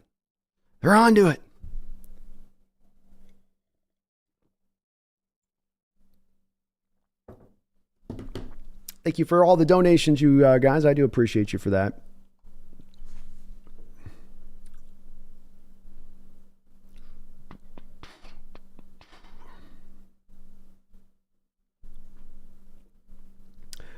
Snowy, thank you for the $5 donation. Says, quick donation to celebrate my new Ditko throwback jersey arriving. Let's go. Gonna need some good punts today. # punt to win. Thanks for all your work, Brando. Hey, thank you, man. I appreciate you. And congrats on the new Ditko arriving. Let's go. Let's go, Snowy. But thank you as well for the donation. You're awesome for that. We got a 3rd down and 3 here from the 28-yard line, Browns territory. Walker back in shotgun. Empty look for him. Seahawks showing a single high look on their side of it. Showing blitz, dropping out of blitz. Walker under duress, and he will get taken to the ground. Boye Mafe with the sack. Let's go, Boye. The pocket just completely collapsed in around P.J. Walker. Everybody kind of doing their part there, closing like a fist. But a nice inside move, boy, you love to see that. That was the big thing that you wondered with Boye Mafe coming into this year. Is last year I did the video breakdown of him, and it was all about that hand swipe move. He was all about getting to the outside shoulder of the tackle and utilizing the hand swipe as his way to try to get home. And the big point of development that you hoped would come forward this year with him was that he could now start to find the counter inside. Locate the counter inside now. Start to work on that, because you're going to get tackles setting further and further out to deal with the hand swipe and your quickness and your bend to the edge. But if you find the counter inside, now you've got him in a pickle because now you're going to get him into a spot of potentially having to guess a little bit more often than not. And he showed you off there. He's got that inside counter in his bag, and it's growing more and more vibrant. Here's a big punt here. Deep punt to the other side of the field here. DJ Dallas kind of dancing around there, not sure where he wanted to go with the ball there. Got to be a little more decisive with that if you're Dallas. All right, the Hawks have one timeout left to go in this half. 1 minute and 41 seconds. Snowy, thank you for that donation, though, again, and I bet that Diggo's looking good. I got to get mine here soon, too, as well. Wicked, I appreciate you as well, David. Thank you. Russell Marquis, Eaglet, Snail. Appreciate y'all. All right. First down and 10. Hawks on the 25-yard line in their own territory. Blitz coming. Gino picks it up. Just as protection at the line of scrimmage. Dropping back to throw. Gets it in there to Tyler Lockett for a nice quick pass inside. A little over route. 13-yard gain. First down. Clock continues to wind. Hawks only have one timeout, so they're just going to have to get this ball up the field. We're just trying to preserve that timeout as long as possible. Second 10. Charbonnet with the carry inside. Charbonnet is loose in the open field. 15-yard gain. Up. Lowers his head down. Turns into about 24-yard gain on the play. Nice job of a call there. Love that call. 111 there. You know the Browns are just thinking pass, pass, pass all the way there. You set him off balance there with a run. Gino in shotgun. He's going to throw this out wide. Gets it out to Jackson Smith and Jigba, who will get drug out of bounds. Look like he got out of bounds, and the clock will get stopped. Nice job by Jackson to keep his feet as he's slowing out of bounds so he can keep the clock stopped rather than getting pulled down in bounds. Gino's going to continue to run a little bit of a hurry up here. 59 seconds to go, second down and 2. Does he go to another handoff here? Man, I would have loved to have seen that. Second down, and again, another throw to DK Metcalf. Just Gino today cannot seem to get the throw to him. Those two just are not synced up today at all. Boy, I would have loved to have seen a run there. You just caught him with Charbonnet there once before in that same kind of play. Hit him with the running game again. If you get a four-man front here from the... Yeah, they didn't get the four-man front and just completely soaked up in the backfield as Charbonnet. I was going to try to... I couldn't get it out of my mouth here because the play went so fast, but if you get the four-man front, then do the run play. That's why I like the second down run better, because you get the four-man front and they drop into their zones expecting fully just pass. And then you can get the first down at that point.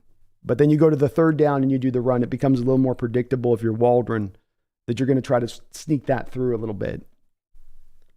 At least that's how it felt to me in the moment there when the play calling. Seahawks are going to, it looks like, try for a field goal here. The Browns have called the timeout with 45 seconds left. This game has felt like a lifetime of a game so far, just 2 quarters of play.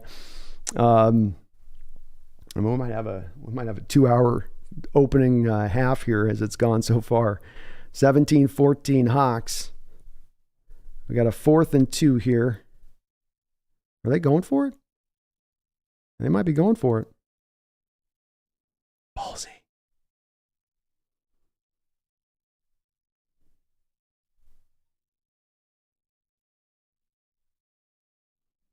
Fourth down and 2. Seahawks are going for it. Gino's going empty here.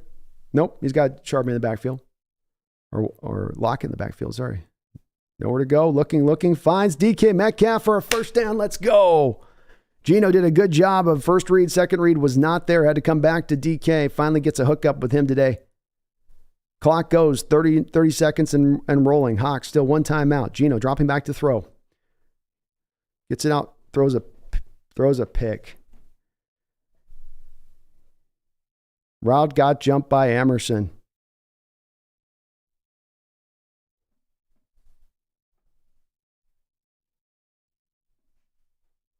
Carroll is pissed on the sideline. I don't think he likes...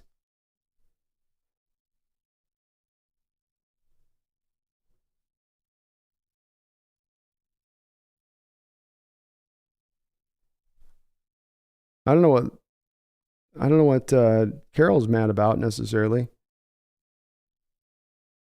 It's definitely...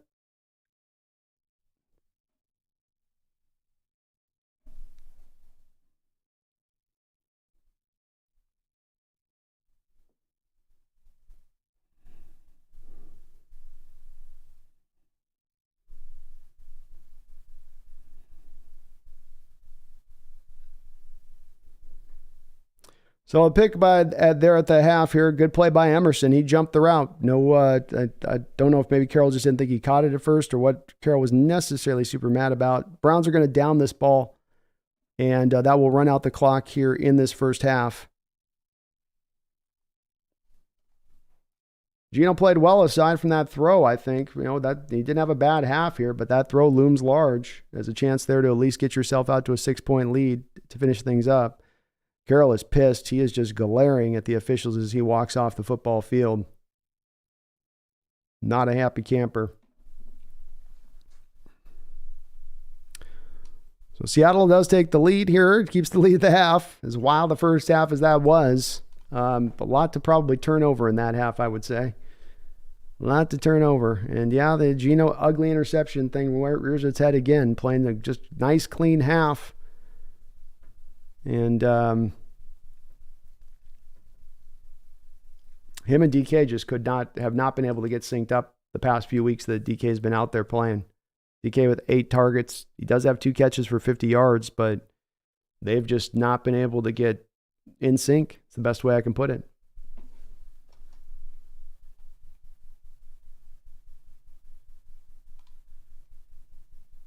It's the best way I can put it.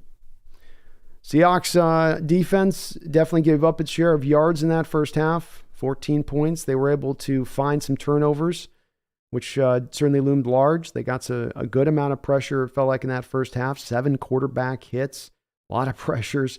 Only 2 sacks, but they were all over. Props to P.J. Walker for playing a gutsy, tough first half, being able to go 9-16, 157 yards, only 1 interception. That's pretty amazing considering he was smacked around as much as he was in that first half and didn't bat an eye. Didn't bat an eye out there. You got to give him credit for that. Got to give him some big old credit for that, man. Give me just 2 seconds, folks. Be right back. More coffee.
It's going to be a crazy second half. I can already feel it. I can feel it. Sanchez with a $2 donation says, put in lock. Oh, Sanchez, I knew it was coming. Brandon Taylor, thank you for the $10 donation. I do appreciate you for that, Brandon. Hope you're doing well tonight. Says, Gino has been a serious problem for 3 straight weeks. He has flashes of greatness, but he forces the ball and shows no ability to throw with anticipation or move on from his first read. Not 2022 Gino. Well, I certainly think the interception there was bad. I don't want to cover that up at all with it. You take out the interception, that throw, he's 13 of 20, 175 yards and a touchdown, for a half. And that's really absent any kind of ground game to speak of here. I don't know. I mean, you're not alone, Brandon, in feeling how you feel. So, I mean, let me preface this that way, is that, there's plenty of folks who are definitely in your camp with it. And I'll totally acknowledge that. I may then end up being the alone guy out on this island with it, and I'll accept that part of it for what it is. but I just can't see it coming out of a half. Like I said last week with where it's, okay, there's these 2 throws here, go to the weekend, the Bengals game, you go with the 2 throws here. There were spots in this game that he came back to a second read. I mean, even on when he's going down there to DK Metcalf on the 2-minute, not on the interception, but before the interception, his first read is to Tyler. They've got Tyler in the Lockett as a running back there, and he's leaking out as a running back, and they're trying to hit him short. And then it goes to the second read, and then he comes back over to the third read. I'll give you, though, he has tended to lean a little bit too heavily on the first read. But then this is where, again, we come back to that difference of opinion thing, I think, sometimes, because I go, he's off that first. He's not going to multiple reads as often because he's under a lot of duress a lot of times. He can't, with this backup offensive line you have in place, he doesn't have that time to just sort of sit back there, survey the field. And if you're going to go through 3-4 reads, you do need that time there to be able to kind of, assess that type of stuff. And like, they're even showing him here with the going through reads on the highlights here in the half. It's definitely sometimes he can go through more reads. I'll give you that, man. That's a fair criticism, 100%. And the interception, fair criticism, 100%. I don't know. Aside from that throw, I don't think he played terribly bad football in that first half. I thought he played pretty good football and made some pretty good throws. But again, I have to acknowledge this is a place too, Brandon, where it's there's a lot of, opinion on it that's very firm, and people stand where they stand on it, and their outlook of it. And I'll try to be mobile on it. I'm not trying to dig my heels in. If I see something that jumps out to me, but man's on pace for 350 yards without a running game and mostly backups in the game on his offensive line, meaning he's under a good amount of duress still and playing all right football behind that, I think. But again, just maybe my spot on it. I appreciate that donation, though. Very, very kind of you for that. John Stillwell coming in with a $50 donation. John, let's go, brother. It's good to see you in the house, man. You dropped a big drop on my other video, too, the other day. So thank you for both those 2 drops, man. Hope you're having a great night out there on the west side. He says, Coach Carroll not happy with the refs. No, Coach definitely let the refs have a strong earful down at the end of the half. He was right up in their face on it. I don't know if it was maybe a accumulation of some of the things from the first half. I'm not a guy, I know it doesn't sound great when you bitch and moan about the refs, and nobody wants to hear that out in the chat. But it is what it was in that first half. And, Carroll, much like the announcers, much like me, or much like most of the folks that can watch this game sitting at home, you can feel when things are being reffed in a certain fair fashion across the board, and you can feel when certain things are not, being slanted out or being slanted, not in the way of necessarily even that they're purposely doing it, but it's been in the first half, there's a slant happening there. Maybe there's just bad calls. Maybe it's just a bad opening half for the refs. I'll give them the benefit of the doubt, but I can also understand if I was a head coach on that sideline watching that first half play out, going, hold on here. You're not calling the PIs back and forth the other side. You're not calling the hands to the face, both sides equal way. You've got this. I'd be mad too, John. I would be red faced. I was Carroll too. Let us play. Let the players decide this game. Stay out of it. You want to set a standard for how you're going to call the game. Stay to that standard.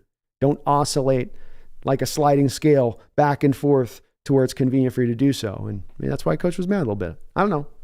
I'm sure he'll elaborate after the game though, John. But I do like to see my coaches get angry at the refs. I don't like when they just sit there calmly and just sort of take it. No, let them know. Let them know. I don't know if it'll have any effect, but at least, you should let them know. Right, John? Thank you though, man. I appreciate you for that $50 drop. Jordan, thank you for the $5 donation. Says, there was a hold in the middle of the field by a defender the refs didn't call prior to the throw. This was why Pete was mad. Well, they're back. See, that's where they slide back to the standard, I guess, Jordan, where now you slide back to now we're going to let them play when Seahawks are on offense. Now we got to let them play in the secondary when they're on offense, but we'll slide it back over here on the other side real soon. That makes sense. That's Pete's where I'm at on this. We can narrow this down, officials, really quickly to something very specific here. Call the secondary play equivalent. If you're going to let them play and you're going to let them get handsy, and it's very easy to distinguish this. If you're going to let a cornerback or safety knock a receiver or an offensive player post 5 yards off the line and do so with authority, then that's the standard you set. You don't have to set that standard. You can call it to the letter of the law. Different officials, differing officiating crews will call it differently. That's for sure. But the early standard here was set in a certain way, and that's why probably Pete's getting mad about it. I'm okay if you're going to let him play, but then let him play and do it both sides of the ball. It's a huge, it's multiple plays over now where it's hugely impacting this game. You not call it, be it on that where they didn't call that hold on that interception, and Gino's got to go down to DK because his guy's being held maybe in the middle of the field to the play with the play on the play with Tariq Woolen where he knocks the ball up in the air. Amari Cooper's got no separation, and you take them then from a 4th down turnover at that point, giving us the ball back with the 10-point lead, and now giving them the ball. It's like huge swings, monstrous swings in the game. Those are big, big plays. Big play. But good. Maybe we can get a couple calls this half by Pete showing him. Maybe he can dislodge something. At least just get him to put on some new glasses or something. Jesus, see it right. But thank you, Jordan. I appreciate you for that, man. Ed Wilkening. Ed, sorry I butchered your last name, but I hope you don't think that doesn't mean I don't appreciate you subscribing up. Thank you for jumping up on the channel, Ed. Welcome aboard the Hawks Nest, man, and thank you for doing that. Please do, folks, if you could for me, join Ed. If you're not already subscribed up to the channel, I would really appreciate it, as well as hit that like button if you haven't already. That does, of course, help this channel out. I know it seems like a small, silly thing, but it's a small, silly thing that has a huge impact. Duquan Quack with a $10 donation. I appreciate you for that, Duquan. Gino, second the league in interception-worthy throws last year, with 8% being picked off. All we're seeing is the regression to norm. He's still playing well, but on average, 34% of INTs are picked off across the league. It's definitely a young emerging stat, being that the interceptable worthy stat, but it did have a stark statistic they showed off from Gino last year that indeed that there was a lot of turnover worthy plays according to that stat. And by your regression saying sort of, and then you get into this year and that those plays will show up. It'll just happen to be this year those guys catch those balls where they didn't necessarily catch those INTs last year. Could be a very fair point in the process of this. And we'll see where it goes. I do like to say where you say this. He's still playing well for us. It's not that he's playing bad. I'd love to see us getting to a place where we don't have as much of the offensive line conundrums, or that we could find a way to get a little bit more consistency in running the football, finding some more holes that could be developed up in the running game, as that just continues to be a tough point for us. And it just ends up driving. That's the thing with the Geno's thing to me, is it just ends up driving to where we're pushing so much onto his plate to have to carry this day. And I know people want the superstar quarterback and the guy that's going to carry everything through, but that's not really how we put this plan together. With the multitude of playmakers, with the 2 second-round running backs, you're expecting them to have some level of commitment and ability to be somewhat consistent and run the ball. And you went through a lot of that half, absent the big Charbonnet carry where you caught the defense and at the end of the half in a 2-minute drill, you had like 9 carries for 0 yards. And then you do have moments you're watching. It's understandable with this Browns pass rush and Darius Smith and Myles Garrett, where he's under a lot of duress on top of it. It just doesn't lend well to playing the quarterback position well, or I guess cutting down on those turnover-worthy throws. I'm not trying to fully excuse it. I don't want to make it seem like that, as we do look for the nuanced spot on this topic of discussion. But it does make, I think, the quarterback position a lot harder to play when those are kind of the factors that you're sort of dealing with a little bit. But yeah, the interceptable worthy stat was one that was presented throughout the offseason, and he was right up there in the league leaders among those worthy throws, so to speak. See if he can bounce back here in the second half. Moss Productions, thank you, Duquan, and great reference on that statistic. Moss Productions, thank you for the $2 donation. Says Pete was mad because Garrett was a yard offside. Offside or the holding. So Eskridge is going to take this ball up the field and get banged down to the ground about the 31, looking fast and free there. Well, that makes sense. Moss Productions, maybe a multitude of things going on in that play, and he's feeling like you guys are missing everything for us on our side versus nothing on their side, which is would certainly get me red-faced if I was a coach, Moss. No doubt about that. Uh-oh. Come on, stream. Don't die on me. Come on. Sorry, guys. My stream's just suddenly... There we go.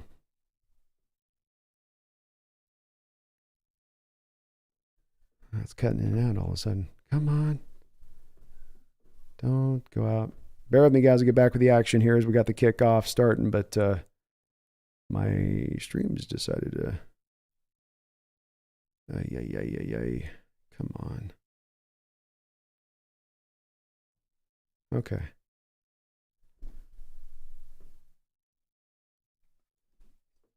What is going on?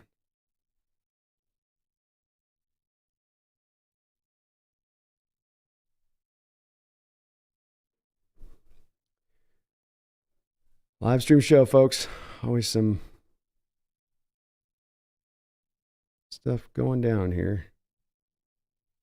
I don't know what's happening. So, okay.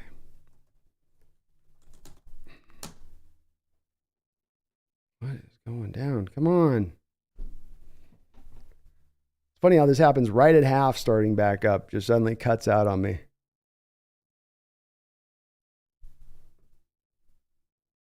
Jeez Louise.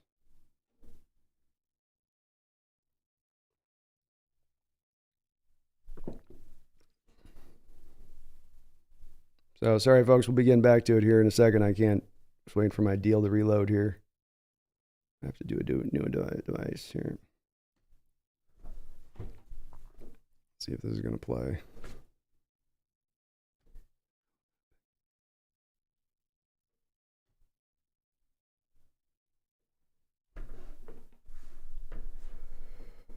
Boo, boo, boo. All right. What is going on?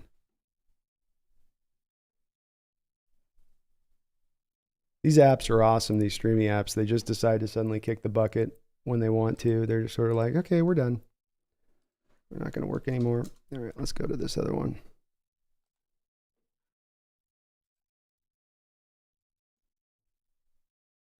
Looks like we had a 3 and out for our Hawks there.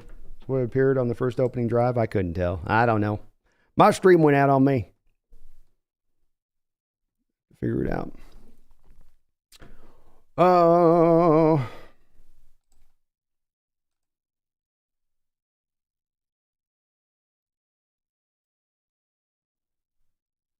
So it looks like we had a pass short to Lockett for 3 yards, incompletion for Gino on 3rd down. Walker tried up the middle for 6 yards. So on 3rd and 1, they tried to throw it. Shows you how much faith they got in the passing attack right now, that the running attack, that on a 3rd and 1, they don't think they can get up the middle.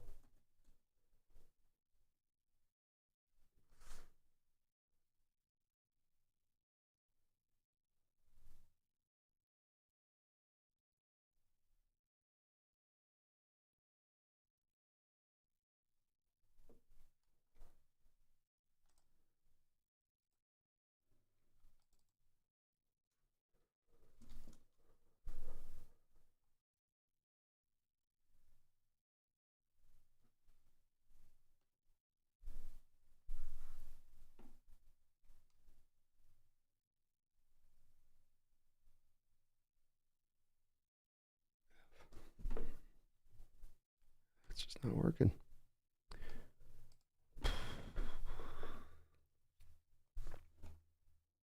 And sorry, I'm behind on the donations here. It's always trying to catch up here.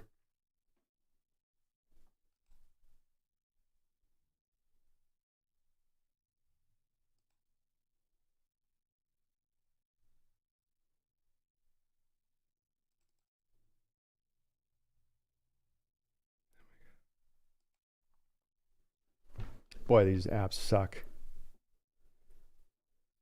All right, so after 1st and 15 here, we got Boye Mafe is going to drag him down to the ground.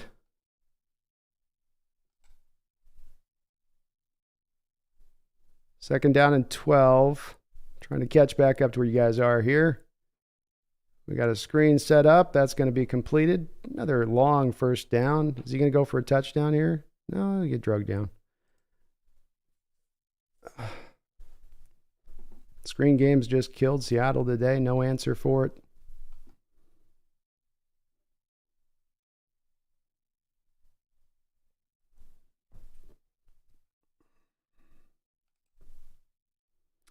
All right. 1st down and 10 for the Browns. Now in the Seahawks side of the field. 44-yard line that gives the running back. He'll take it up for a gain of about 4 yards. Snail, thank you for the $5 donation. Says, Dear Lord, people, Gino doesn't need to be benched. Gino isn't playing a perfect game. There is an in-between. Also, DK isn't the problem. Well said, Snail. You know I find myself in complete alignment where you stand on this. I do. We can't have that. I think that I think you put it the best there, just Snail. I don't have a lot to add to that, man, but I'm with you on that. 2nd down and 6 after 4-yard carry here from the 40-yard line. Walker back in shotgun. He'll throw this over for a completed slant to Cooper. 1st down and 10.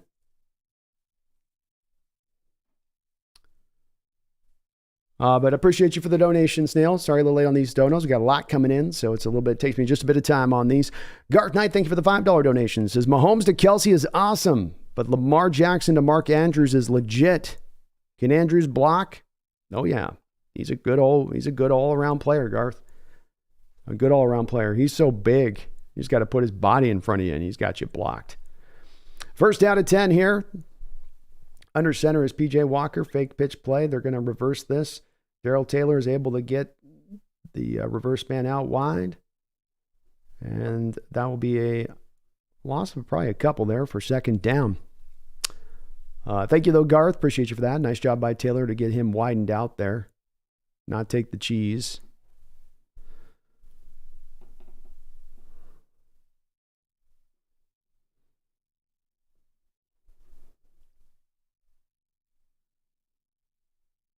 Second down and 15. Man, there are a lot of Seahawks fans just quiet, staring at their phones, and they're showing shots of Seahawks fans in that stadium just not being loud. 2nd and 15. Dropping back to throw is Walker. He's got all day. He's going to complete it for a 20-yard gain. Elijah Moore on the catch.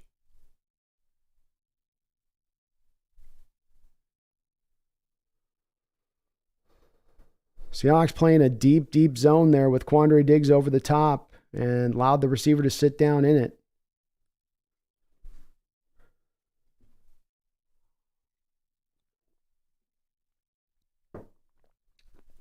First and 10 from the 14-yard line. P.J. Walker under center, a little I formation look here for them. They've got Hudson, a tackle in the backfield, probably an indicator this is a run. Play action pass. They've moved off of it. No, it's not. He's going to flip it open wide. And good job in coverage by Tariq Woolen out there. 2nd down and 10. Randall McDaniel, thank you for the $20 donation. Says, think we come out in the second half and run the ball. Quarterback throws picks. Just happens. But that was a bad pick. Those screens are killing us a bit. Defense is going to get another couple turnovers. Hawks are going to be okay. I love your optimism, Randall. Thank you for the $20 donation. Very, very kind of you to do that, and it's good to see you in the house as well. I think you summed it well. I would have thought we run the ball. They came out with that, looks like that 6-yard run there with Walker, but on 3rd and 1, didn't trust their ground attack on it. Quick run here on 2nd and 10. Nicely snuffed out by Jaron Reed and Bobby Wagner. This will be a loss of 1. But you're right. Unfortunately, to your point on those screens, they came right back and got us with David Njoku on this drive we're on right now for the Browns. Their opening of this half, him able to get about a 40-yard gain there? What do you get? A 41-yard gain on that play. So the screens do remain a little bit of a problem as it stands right now, unfortunately.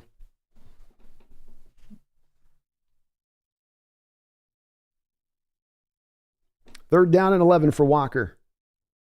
Dropping back to throw. He'll throw this low and away from Cooper, who'll make the catch, but it will be about 3 yards short of the first down. Browns are going to go ahead and go for the kick. Thank you for the $20 donation, Randall. We do got to get a couple turnovers in this half, I think, to kind of seal this deal. And, yeah, you're right about the quarterback situation as well. You, Snail, both kind of where I'm at with this on it. You know, it's a bad pick. Picks do happen in times with the quarterbacks. Really would like to see Gino start to try to work a little bit more heartily on cleaning this up, but I think that will come with a little bit of a better ground game, better pass protection at times. We'll see on that. I could be completely off with that, of course. But just my take with it. And let's hope they can get, I like your final thought. They'll be okay. Hopefully so here. Field goal attempt for Hopkins now. Short little 25-yarder is up, and it's good. So this score is now tied. 7:29 to go in the third quarter. 17-17 Seahawks Browns. Thank you, Randall, for that $20 donation. I do appreciate you for that. Brandon Taylor with another $10 donation. Brandon, I appreciate the double dip donation, man. You are very kind for that. And I know you have often dropped a lot of donations on the channel. So thank you so much for all of that support. It says, I appreciate your level-headedness in this discussion on Gino. I love your approach with objectivity always. However, each of his throws to DK, even the completions, were way out of whack. Frustrating.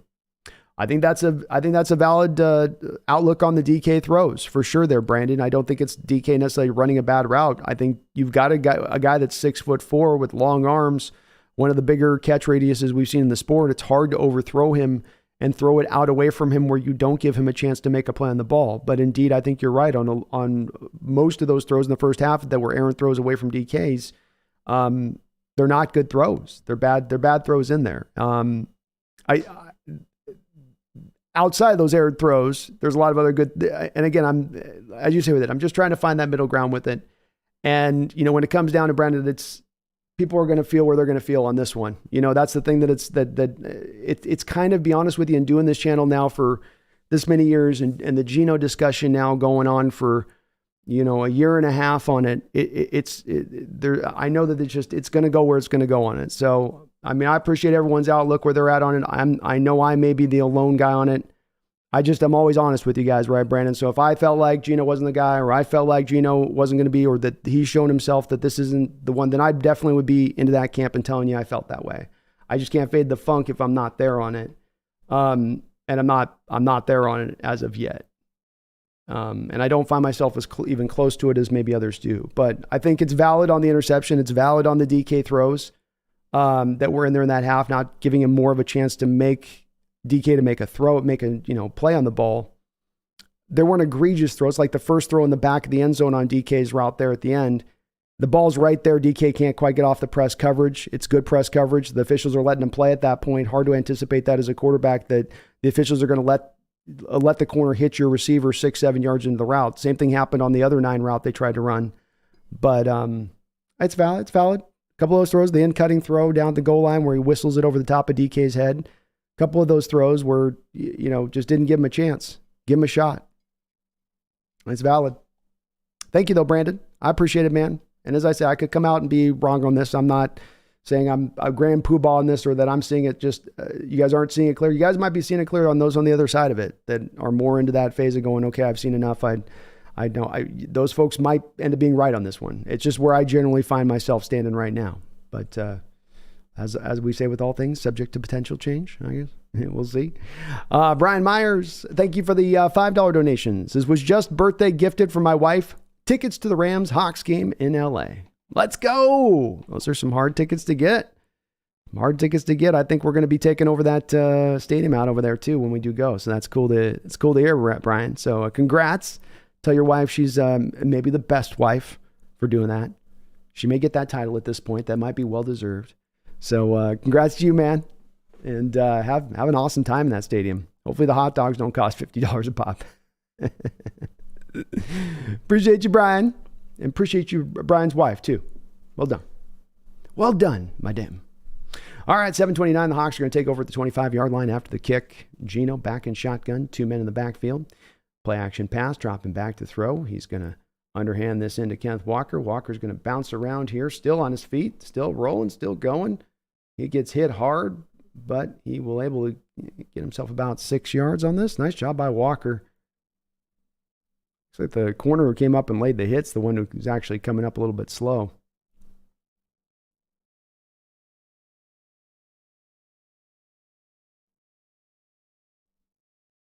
Good job by Walker there to create something kind of out of nothing. Like could be a 2 or 3 yard gain, and he kind of turned that into a little bit of something there. 2nd down and 5. Tony Borges Silva, thank you for the $5 donation. The refs are keeping the Browns in the game. Miles off sides, and I didn't like the pass interference by Woolen.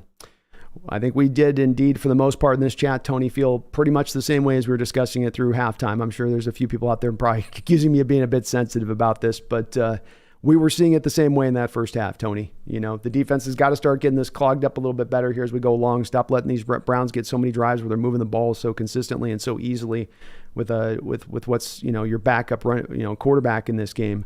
But that is a little bit of what we saw in that not a lot. That's a lot of what we saw in that first half too. Brandon Taylor said with the $5 donation, Brandon, thank you for the triple donation, brother. You are amazing. Says not saying bench Gino, by the way.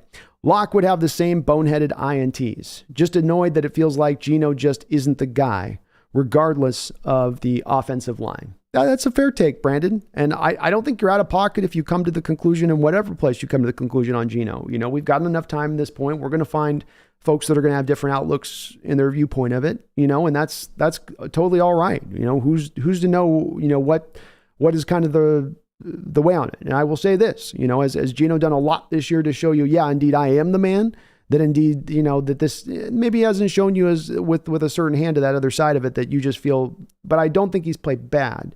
And it's hard for me, I come to with it just to make the assessment on it. But I get what you're saying. You're in a place of nuance with it. And I do like the fact that you included Locke would be in the same place, because I think you'd certainly would have had a boneheaded INT or two out of that half, even if Locke had been out there rolling things. Because that's also been a part of his game. The good news on this is that I think regardless of wherever you stand on the Gino part and being with him or against him or not being the guy or with the guy and not saying bench on, just, having wherever the faith may lie with that a bit, Brandon, is the team is really likely to draft a quarterback this draft. They're likely to go get a guy who can potentially be that guy in the future, who can be for that folks who don't think Gino's the guy down the line. And that happens, I think, kind of either way on this year. Gino doing good, Gino kind of middle of the road, Gino great. I think you still take a quarterback at some point, whatever happens, and then you're going to have a fight. Then you're going to have a competition down the road on that. Looks like Grant Delpit was the one who actually went down on that. I thought it was the guy that hit there, but no.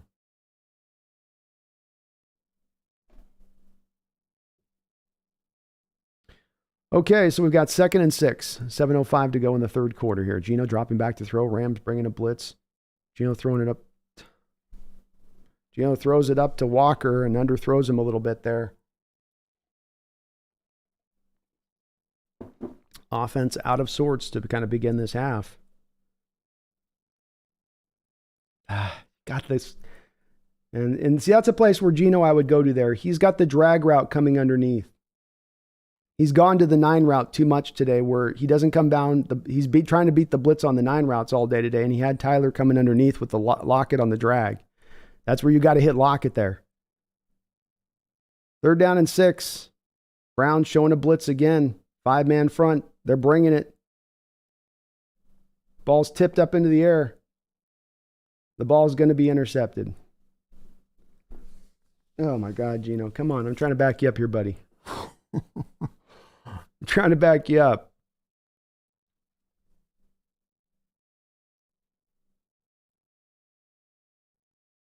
I guess the Hawks just don't have any faith they can run the ball in this throw. Boy.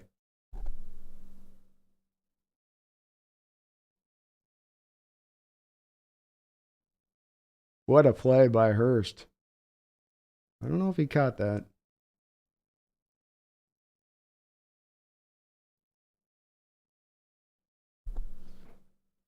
Can they show an angle or see if he actually caught it? Like they keep showing every other angle but the one.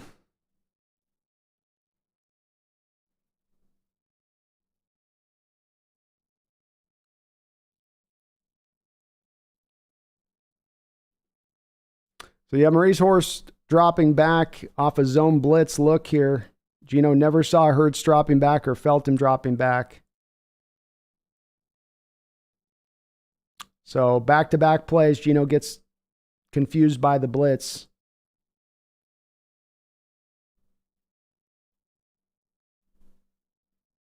And indeed, it's going to be an interception to the Browns.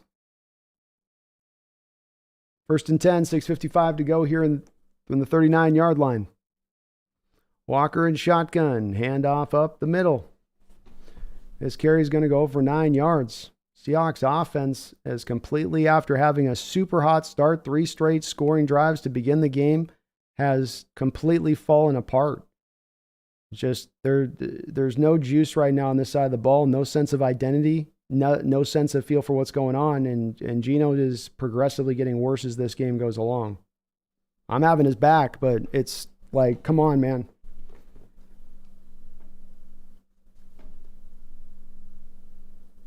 Second down and 1 for Walker from the shotgun. Boy, oh boy. Handoff up the middle. This will be a first down carry for Hunt. Jonathan Salazar, thank you for the $5 donation. Says 3 straight games, red zone picks by Gino, starting to feel like the norm, not the exception. Anytime we're down there, I get nervous because I know it's him. That's I can't overlook it, man. I mean, it's 3 red zone interceptions are huge. You want to avoid those. You have to be wary of that. You got to be thinking about your decision making, and decision making is what we're coming to here with Gino a little bit right now. Which, if we're talking about, maybe it was the interceptable worthy plays just weren't picked last year, but the decision making is getting dodgy. 1st and 10, Walker, read option, Gary. He's going to keep it and take this for about 10, 11 yards. And right now the Browns offense kind of feels like they can do what they want against the Seahawks defense a bit here. Both sides of the ball completely searching to kind of find an answer here. The pressures have started to die away a little bit on Walker. Misdirection. Catches rookie Derek Hall there by Walker to get free on that quarterback keeper. 2nd down and 1. Another give up the middle, and he's going to be dragged down by Mario Edwards Jr. Nice play by Mario Edwards Jr. there to wrap up there and get him down. 3rd and 1. But yeah, Jonathan, definitely frustrating. You've got to be, that's the place where you're supposed to be most clean with the ball. You've got to at least come away in those moments with points, and it looms large when you don't. I mean, that's the difference in this game right now. It's 2017 if you don't, probably, if Myers makes his kick. 3rd down and 1. Seahawks showing a heavy front. Browns just bringing their goal line out. They know here's what's coming. Can you stop it? No, we can't. 1st down and 10. It's going to start to be a bit of a factor here when we look at the time of possession in this game. The Browns at 25 minutes now to the Seahawks 15 minutes. With all of these kind of 3 and outs and offensive kind of misery here, your defense is getting leaned on heavily here now to just try to carry the day a bit, and definitely probably starting to wear down a bit as this game goes along.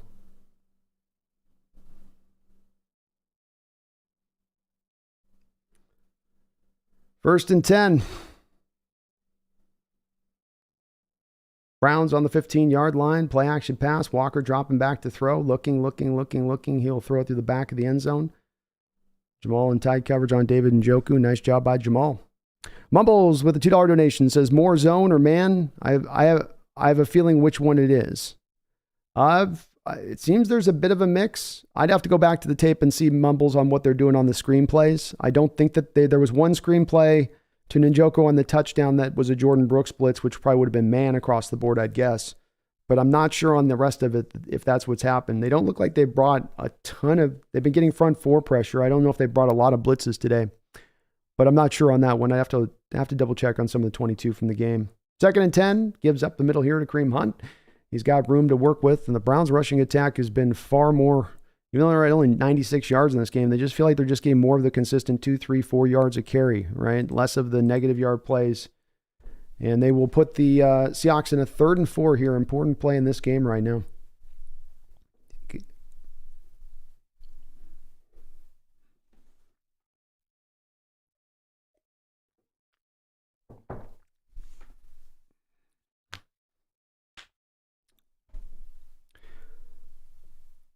Trips to the far side of the field. Walker in shotgun. Dropping back to throw. He's going to look for his man out there. Great job by Trey Brown in coverage. Knocks it down. Great job by the kid there. 4th down. We'll get a field goal attempt here from the Browns. Nice job defensively there. Walker going with the man-on-man situation there. And Seahawks were indeed running just man coverage on the outside with Cooper. Brown, Cooper one-on-one, and good job by Brown to come back there off the physical coverage and make a play on the ball. Well done on his part.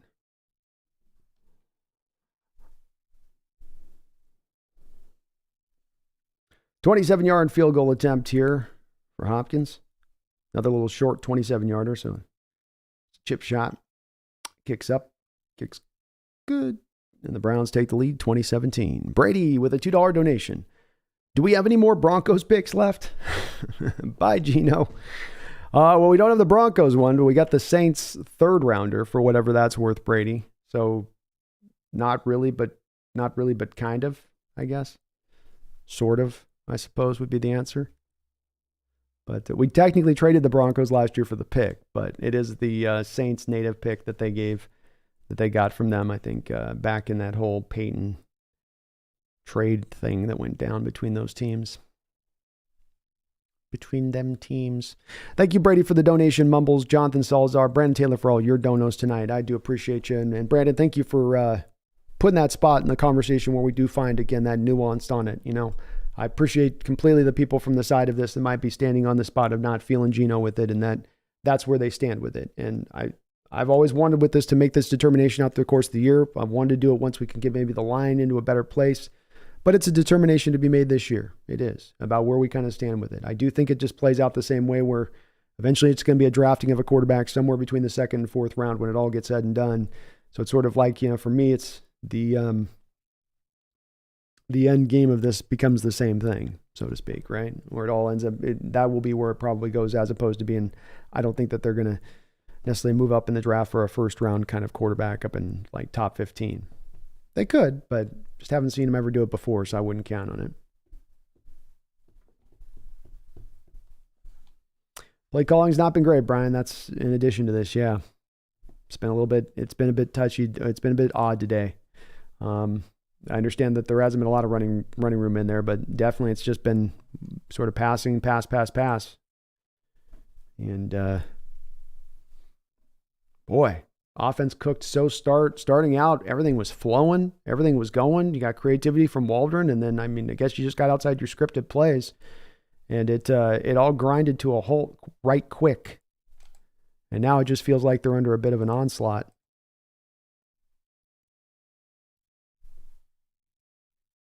Strange how it can just be so rolling and just, I mean, not even like, well, we're still able to kind of get some chains moving. Just, it's like somebody's pulled the e-brake and we just tore through our brake pads.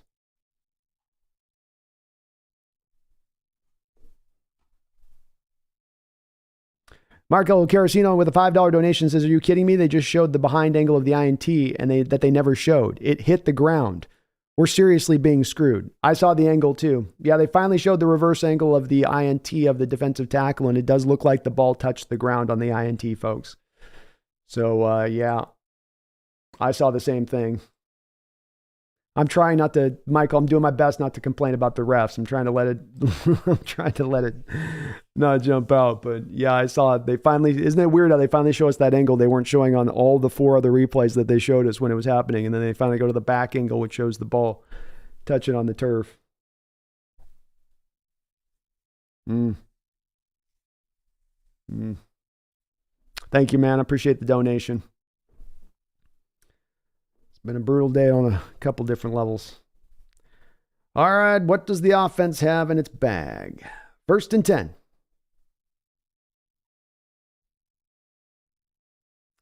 Gino under center here. Brown's got a lot of guys up near the line of scrimmage right now. Gibbs going to be up into Walker, and he will run right over the top for a gain of about 2 or 3.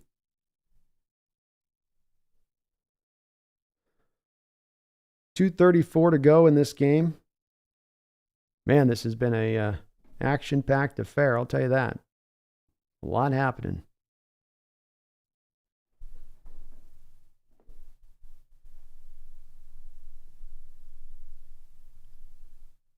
Gino in pistol look here. Walker behind him. Brown's got 8 men up around the line of scrimmage. Little bubble screen out to DK Metcalf. He'll gain about 3 or 4. Bring up a 3rd and short.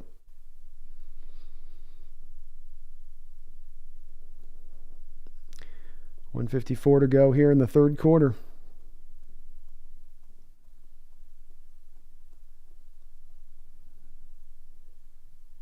Third down and 2. Charbonnet in the backfield.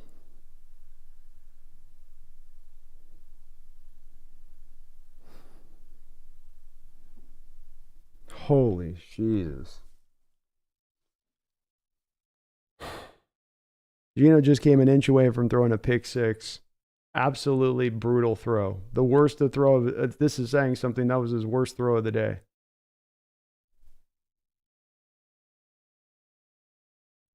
And 3rd and 2 just speaks to the fact you got Charbonnet in the game. You have a 7-man front by the Browns, and you don't trust your ability to run the ball.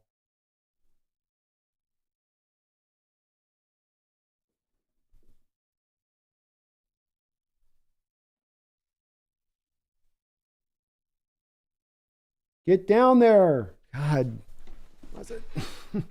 Kick will go through the back of the end zone and take over at the 20-yard line. So 3 straight throws again for the Seattle Seahawks. Just, I guess Waldron has no faith at all that he can run the ball at all. Which I understand they didn't have any success with in the first half, but just to completely bail on it in a game this is 1-score game, like, this isn't going to help a little bit. It's been brutal today, guys. This is a brutal game to watch a bit play out. And that last throw there, like, I don't know. I don't know what to say. I don't got a lot right now for you folks. I'm sorry.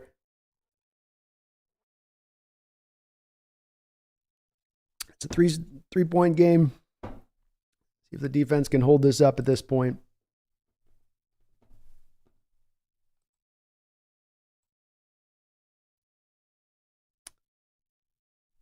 And as a reminder, folks, I'll be doing a Bleacher Report post-game wrap-up video over on the Bleacher Report app. I've got that down in the description section of this video. So if you want to click over there about 15 minutes or so after the end of the game, I will be back over there doing a breakdown of this game. A lot to break down over on that side of it. So do please, if you have a chance, download that app and keep an eye out on that description, on that link down in the description, as that will take you directly to the show. The show. Linda Schuster, thank you for the $10 donation. I do appreciate you for that, Linda. Does it seem like DK is missing his catches, or is Gino missing his throws to him? I think that it's as Brandon was talking about a bit earlier in this game, Linda, there were some throws in there to DK where you were certainly trying to target him and they weren't the most accurate of throws. 2 of those were down by the goal line where you're throwing go routes where the corner's getting a little physical with coverage, and it's hard to sometimes have those timing on those throws. But there's a couple of other throws in there where DK's breaking open and Gino doesn't really even give him a chance. Like, the throw's not even in arm's length of him, wildly off in some of the throws to DK. If you look at it, Linda, right now, DK's got 10 targets in this game, 3 catches. So definitely there's an attempt to try to get him involved. But it's not particularly a strong attempt. It's not a successful attempt, I guess. Let's put it that way. It's not a particularly successful one as it stands right now, Linda. So they're trying, but yeah, some of these throws have not been particularly accurate. And Gino's having, another day here amongst a lot of days that he's had so far here where this is I was with him on that first half. He's lost me in the second half completely, though. The train is threatening to fall off the tracks here at this point. Looks like we got a first down holding call on Batonio. The Browns can have a call on them. Wow. So that will take them back 10 yards. First down and 20. But well spotted by you, Linda. You're seeing that true. They're trying to get it to him, and they got a catch there on the bubble screen. I see that this half a little bit there to him, but they're just not synced up right now. Both DK and Gino, certainly, I think throughout this year so far, they've had some success together, but Gino just doesn't have that same kind of synced up thing there with DK. Seems like you'd think they'd have after being together for a few years like they have been. Walker back in shotgun, 1st and 18. It's one of those half the distance flags. He's in shotgun with 4 wide. Dropping back to throw. Going to let it rip deep. And he's going to throw that to Nowheresville.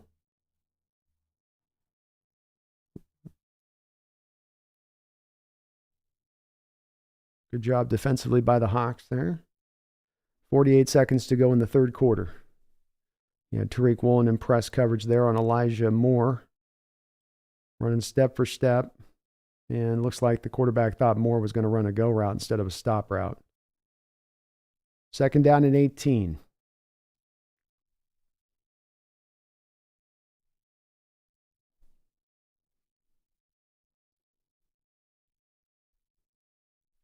Dropping back to throw.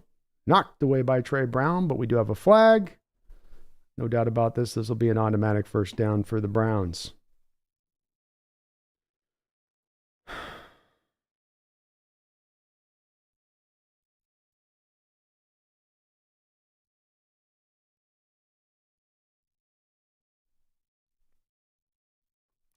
"44 seconds left to go." I don't know. They're not going to show us a replay, I guess, of the illegal contact. They called it, but I can't. They're not showing us, so I don't know.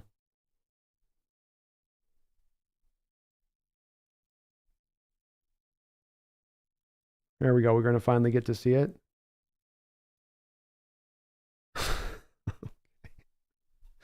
Okay.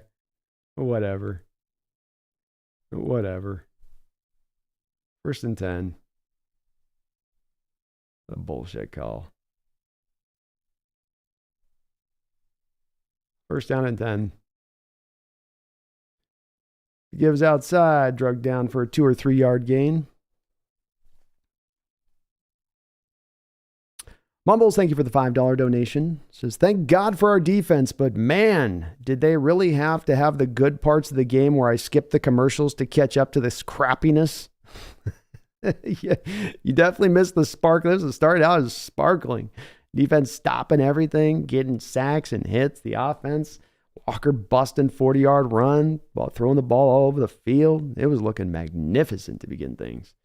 But boy, slowed down in a hurry. It did slow down in a hurry, Mumbles. Whew. All right, so that will end out the third quarter. We got a 2nd and 7 coming up for the Cleveland Browns as they are up 22-17. Thank you for that donation, Mumbles. I do appreciate you for that, brother. David, thank you for the $2 donation. Says, is the inability to run due to the offensive line injuries? It's a great question. I'm sort of turning it over here in my mind. So we've got 76 yards rushing in this game, but those come from a run of 45 yards and 21 yards. So you have, if you look at, you remove out just those 2 big runs from Charbonnet and Walker, you've carried the ball 11 times for 10 yards.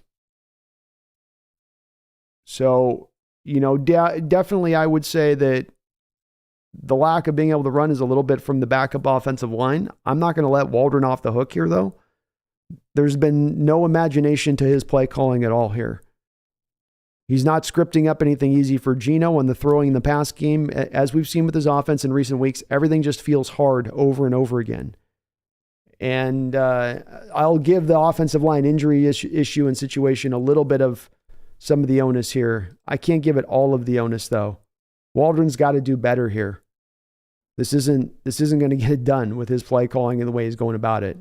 And we don't have the one-dimensional thing I don't get. Like, we're just going to throw the ball every time. That doesn't seem like a recipe for success to me. Snail says, with the $2 donation, thank you, Snail. K9 has 60 yards on 7 carries. Run game's working.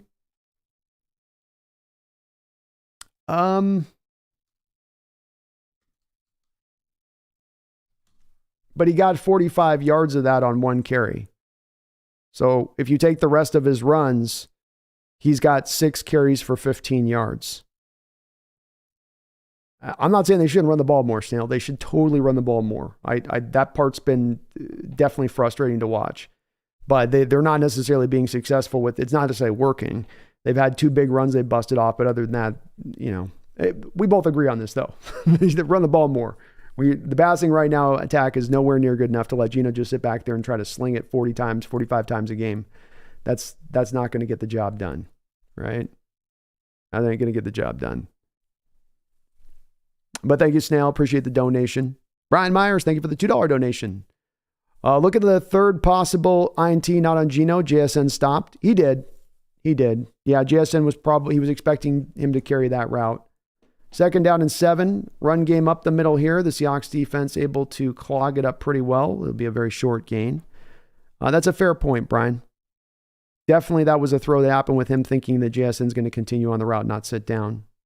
I do wonder if JSN's supposed to read that, Brian, there and sit down in the zone if the leverage plays to the outside like that. Sometimes there are those kind of option routes on those plays, but I don't know the call to be sure on that. That's a guessing game with that one a bit. Thank you, though, for the donation. I appreciate you for that. Trips to the short side of the field for the Browns here. Walker and shotgun. They're going to bring Moore in motion prior to the snap. Boy, just great job to script that open for Moore all the way there. You could feel that was going to Moore the whole way they set that up. 1st down. Njoku runs off the coverage first. You're running zone. Jamal's got to pick up Njoku first and then slide back on to Moore. It's a tough zone call there to be bad. Tough zone call there. 1st down and 10.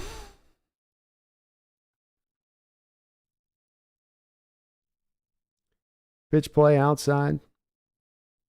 This play is going to go for a 9-yard gain to Pierre Strong. Jamal Adams with a nice tackle there at the end, but 9-yard gain.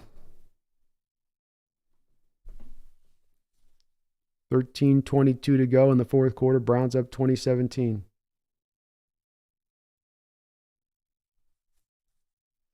Got to feel like maybe the Seahawks defense is going to start wearing down a little bit here. They've been on the field for a long part of this game. Offense has just found no consistency in this half at all.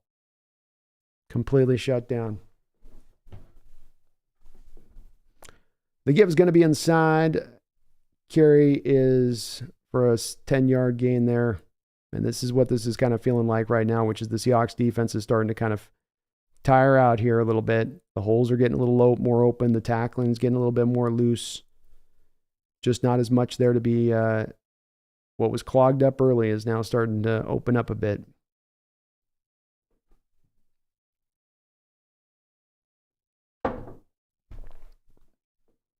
First down and 10 now on the Seahawks side of the football field. 124 yards rushing for this Browns team. Give is going to be inside here to the running back. Another 4-yard gain for him. Darrell Taylor on the tackle.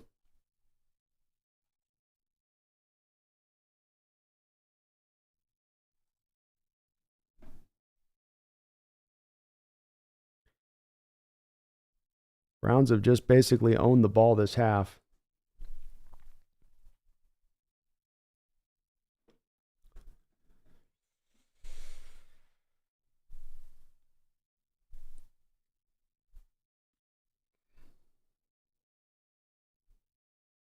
Second down and 6.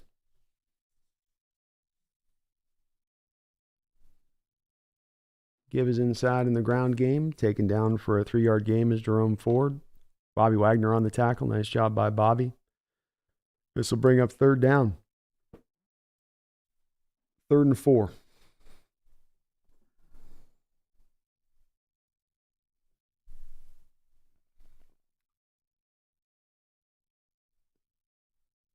$11 left to go in the 4th quarter.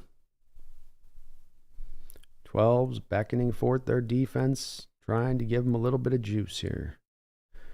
Ball on the 40-yard line of the Hawks. Empty look here for the Browns. 4-man front from the Seahawks. Running back goes in motion prior to the snap here. Walker dropping back to throw. Thrown down at his feet. Poor throw there by Walker. I don't think it would have gotten the first down even if he completed. Julian Love was up there, and that will bring a 4th down here.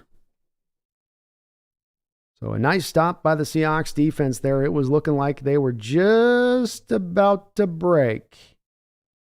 Just about to maybe break there and able to just find a little rigidity at the end there. And they do have the Browns outside of field goal range. Watch for the fake here. Watch for the fake. Definitely something I'm wary of here if I'm them. Here's the punt. So you keep them from even getting a field goal. Nice job by the defense here. I got to give the defense props. I know that there's been a lot of offense from the Browns in this game. You've gotten turnovers. You know, you've really not had an offense able to find any footing in this half at all, and they've done a good job to me of just at least kind of holding in there and hanging on strong as much as they could. It's not all their fault being put on the short field on that previous one. Bear with me. I'll be right back. 1 sec, folks.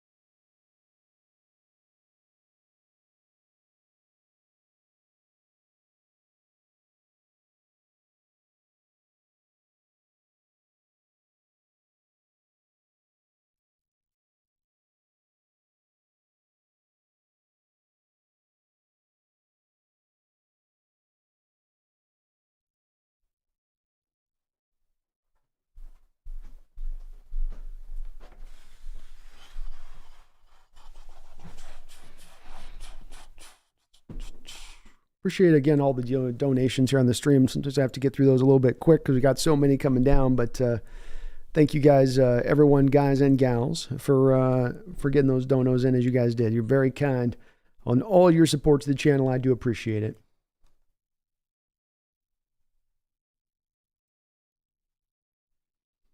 Indeed, I do.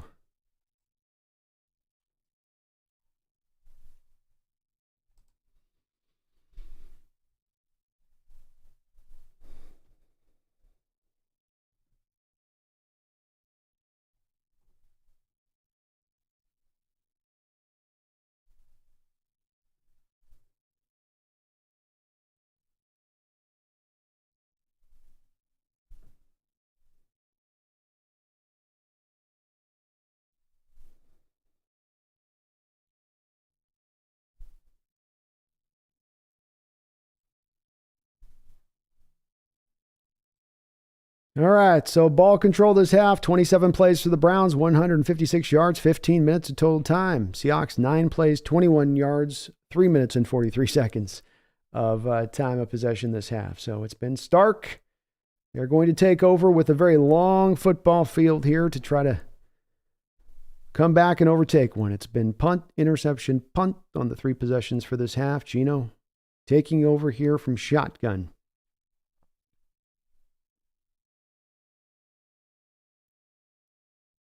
Dropping back to throw. He'll throw this out to DK on a little go route. DK trying to keep his feet. He'll get drugged down. Or he stays on his feet there. It'll be a very short gain here for the Seahawks.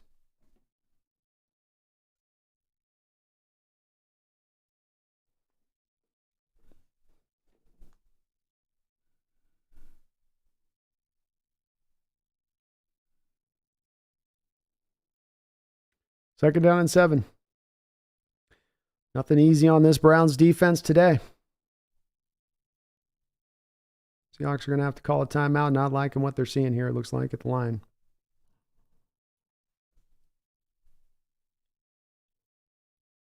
It's... Whew.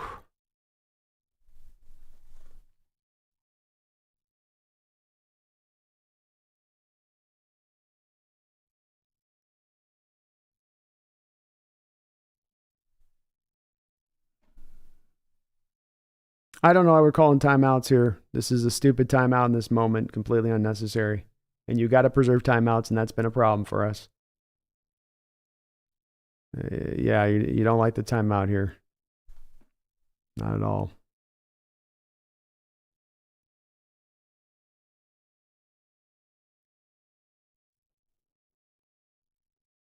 And boy, yeah, the Seahawks just not going to the ground attack at all in this game. 29 passing attempts, 14 rushes. You're well over a 2-1 margin on your run to pass rate. They just do not feel like I think they can get anything done against this Rams front. Even right now, it's a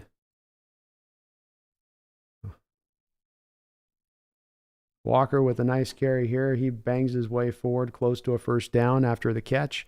So bring up a 3rd and 1.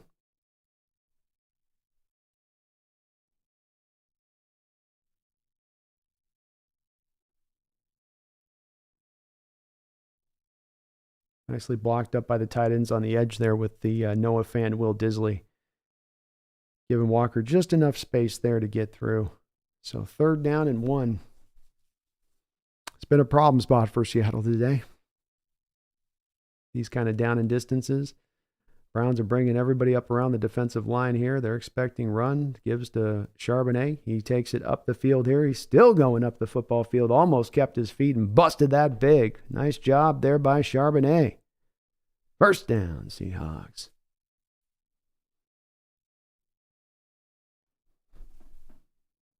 Will Disley setting the edge over there in the ground game. Great job of blocking Disley. That's picture perfect blocking right there. Bobo out in front as well. 1st down and 10. 8:46 to go here in the 4th quarter.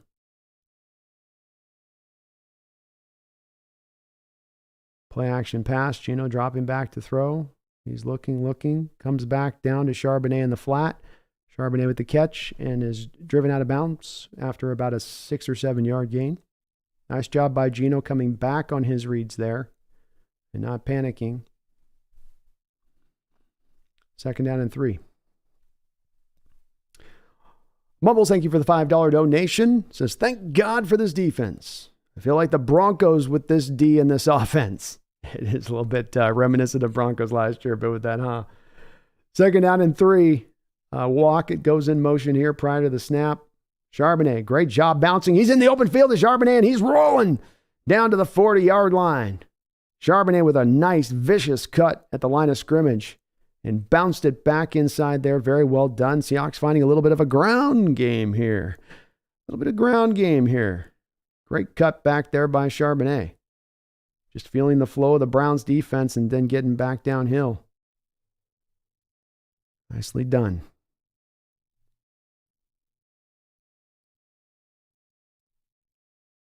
First down and 10. Charbonnet 5 carries, 53 yards in this game.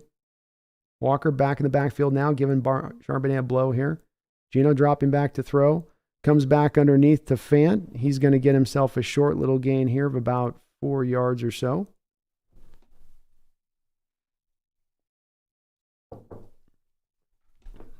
Second and 5. They'll give him a 5 on that. 7:05 to go here in the 4th quarter. And boy, does the defense need this on the other side of it. Those guys need this blow right now. No doubt about that.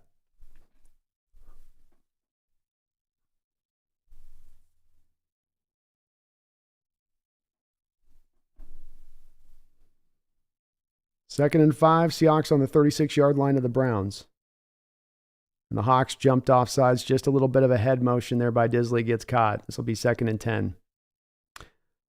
Thank you, though, Mumbles, for that donation again, man. I appreciate you for that. Garth with a $5 donation says, Orange Cat, use your powers to help your human's favorite team. If you choose not to, I'll understand. But it's for a good reason. That'll pay off later.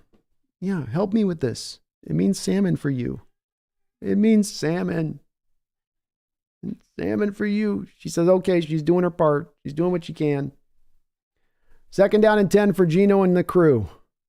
In shotgun here. He's locating some things on the outside, picking up some reads and checks, dropping back to throw. He's going to whip this low and away from DK there. Just, boy, DK, all the throws to DK today with Gino. I know he's trying to save him and preserve him from an incoming safety there. Why do we go away from the running game here, man? Like, we're running the ball. Oh, well then.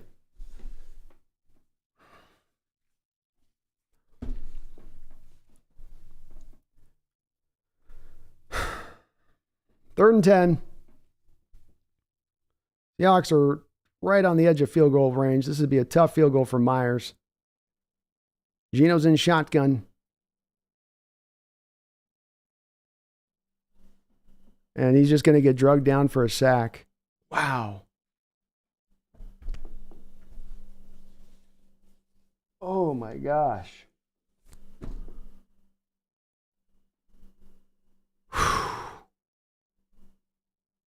What Waldron he sees Charbonnet go up the field on 2 runs, looking good.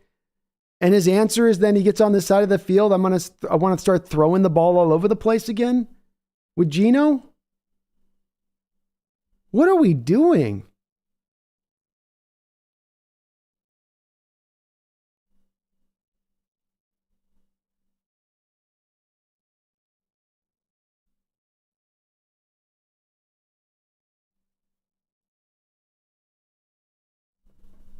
So a punt will be down at the 10-yard line here. I don't know what the Waldron's trying to accomplish as an offensive coordinator right now. I'm kind of thoroughly at the spot here now into this year at this point in this game. I do not know what he's trying to do offensively. You haven't run the ball all day. You need to get some time of possession going. Your defense is absolutely gassed to hell. You have Charbonnet bust off the 2 carries, and then you go 3 straight passes? What in the F is telling you to do that there as a coordinator? And he's doing this constantly where he goes back to trying to throw the ball all the time. 32 passing attempts and 16 rushes today.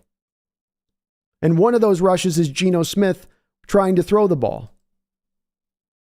Wow.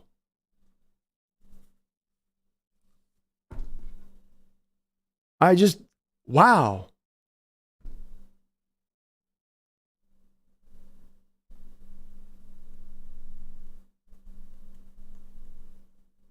I'm kind of in awe that Waldron got up the field there and he went, okay, let's go 3 passes now.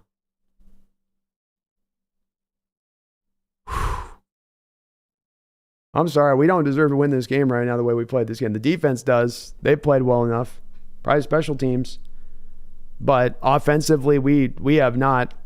This has been completely ass backwards of a football game, offensively speaking. Sloppy. Just what are we trying to do? Mumbles, thank you for the $10 donation. Says, hey B, we're passing to set up the run. Waldron here playing chess as we play checkers. I guess so. We're running out of game to set up that run. We're down to 5 minutes and 45 seconds. I'll get that run set in at some point here. But yeah, I guess maybe that's it. I'm thinking checkers. You're right. I know you're joking too, Mumbles. Thank you, brother. Appreciate the donation. Brian Kennicott, thank you for 9 months as a Hawks Nest member of the channel. Appreciate you for that.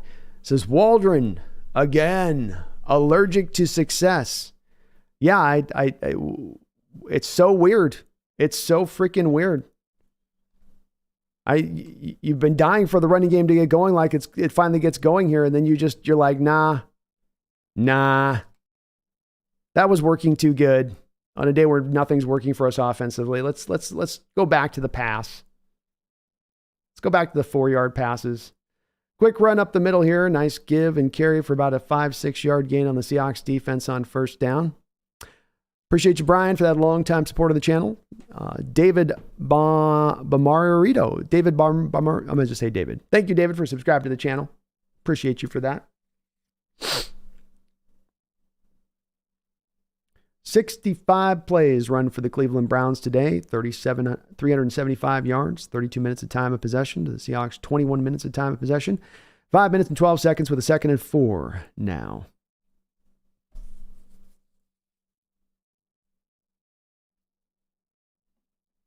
Play action carry, keeper by Walker. He's going to take it up and get a first down on this.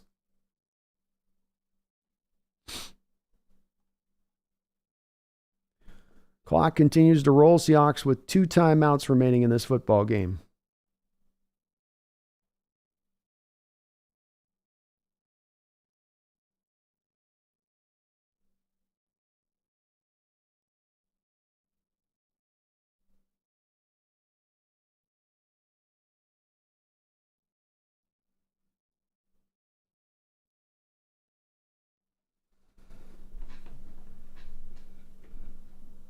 First and 10, I formation look, and the give here is the running back taken down by Jaron Reed. Good job of pursuit by him. It'll be a 3-yard gain.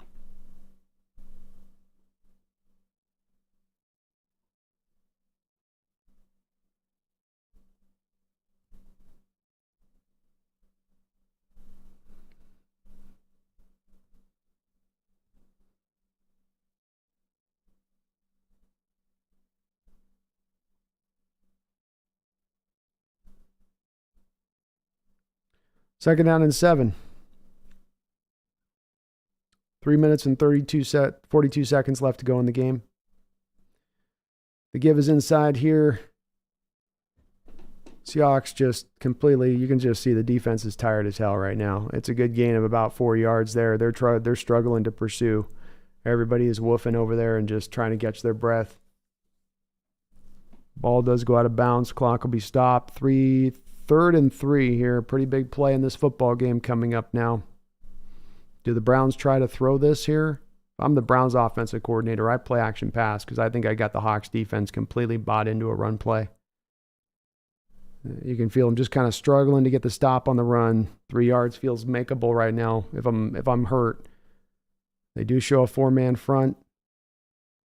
Hawks got a lot of guys near the line of scrimmage, though, dropping back to pass.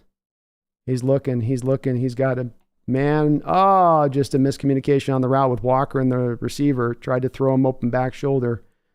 4th down, and we got a flag.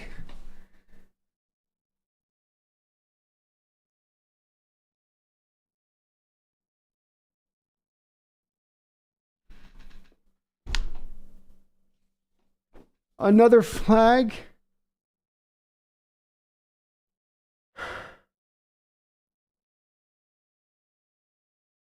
He didn't do it. God.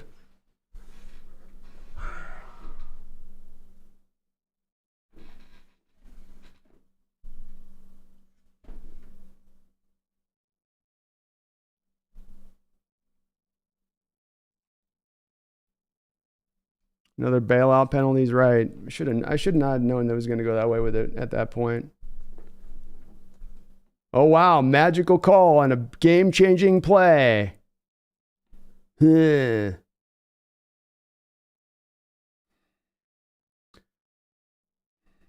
Quarterback keeper read 1st and 10. 3 minutes and 22 seconds to go. He'll take it for a 2-yard gain. 2nd down and 8. Kyle Couture, thank you for subscribing to the channel. I appreciate you for that. Barry Satoro, thank you for the $5 donation. Says, is it me or is Gino limp-dicking all of his throws to DK today? Yep. The throws from Gino to DK have been limp-dicking is a great way of putting it. Just, he's not, I don't know, he's maybe thrown him like 1 catchable ball today, 2 catchable balls, maybe, on the 11 attempts. 2nd and 8. Clock continues to wind. Pitch play out wide here. Seahawks trying to rally into it. They do rally into it, but not before he doesn't get about 4 more yards. This will bring up another 3rd down and short.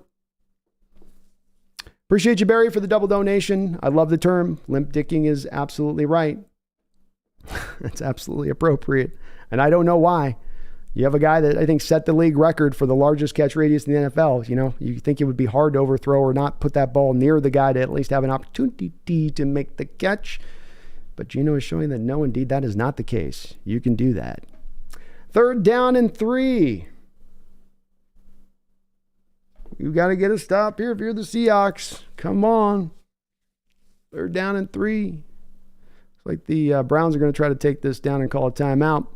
Jonathan Salazar, thank you for the $2 donation. Says, feels like Bengals game winnable, but we're losing it. Yeah. Feels like, yeah, absolutely. This is a game that you could have and you control. I think the defense has played more than well enough in this game for us to take this game. But, you know, your offense decided to come into this game without any sort of clear direction on what it was going to accomplish against this Browns defense. They have been completely stuck in the mud throughout this second half. And defensively, anytime there's a big play in this game where you get a big stop, it seems like there's a handful of moments in this game that you can find an official's flag on the other end of it, helping to preserve a Browns offensive, hoping to preserve the Browns. But it would have been good to get a couple of calls going back our way in this game, but whatever. Not happening, I suppose. Not happening. All right, here we go. 3rd down and 3. 20-17. Seattle Seahawks. 2 minutes and 4 seconds to go. The Seattle Seahawks have 2 timeouts remaining. Browns will come up now on their 41-yard line. 3 wide, 1 tight end. Running back in the backfield here with Walker. Seahawks bringing a blitz. That ball's hit up into the air, high into the air. The ball is going to be intercepted by Julian Love. And he'll be dragged to the ground. Let's go. Julian Love, I think Jamal Adams got his hand on it, I believe, on the blitz. or Jared Reed did. Jamal was coming on the blitz. Wow, what a big play. What a big play in this football game to take us to the 2-minute warning. No, it was Jamal. Jamal helmeted. Jamal literally did a soccer helmet of the ball, heading the ball, did a little header, and went right off his head. Julian Love able to make the interception off the ricochet. Huge play in this game. Seahawks are going to have some field position to work with. 2 minutes to go, 2 timeouts, 4 down territory all the way. Everything in your hands to go get. Jonathan, you mentioned this feels like the Bengals game. You got a winnable point here. We're losing it right now. Go down and get a touchdown. You can take this game. Gino, today, you've had a pretty tough day throughout the whole course of it. It was okay through the first 2 quarters, but you got off the rails here at this point. Find your footing now. Go back and do what the Gino haters say you can't do. He can't bring you back in the fourth quarter. He can't bring you back when you need him to do so. When it's on the line, he's going to get tight. Here's a moment for Gino Smith to prove those doubters wrong, to prove that as being an untrue fact, here and now. This is not impossible sledding. 2 minutes, 2 timeouts. All your playmakers out on this football field.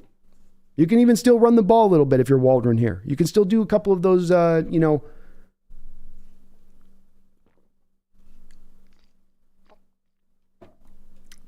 shotgun gives.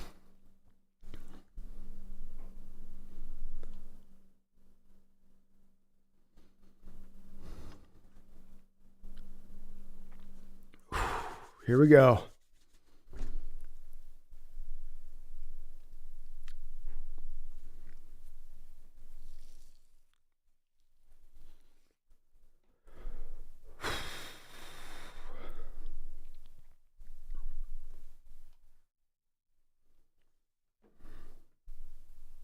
You guys must be like way ahead of me in the game on this. I don't know how it is that they don't have the stream live.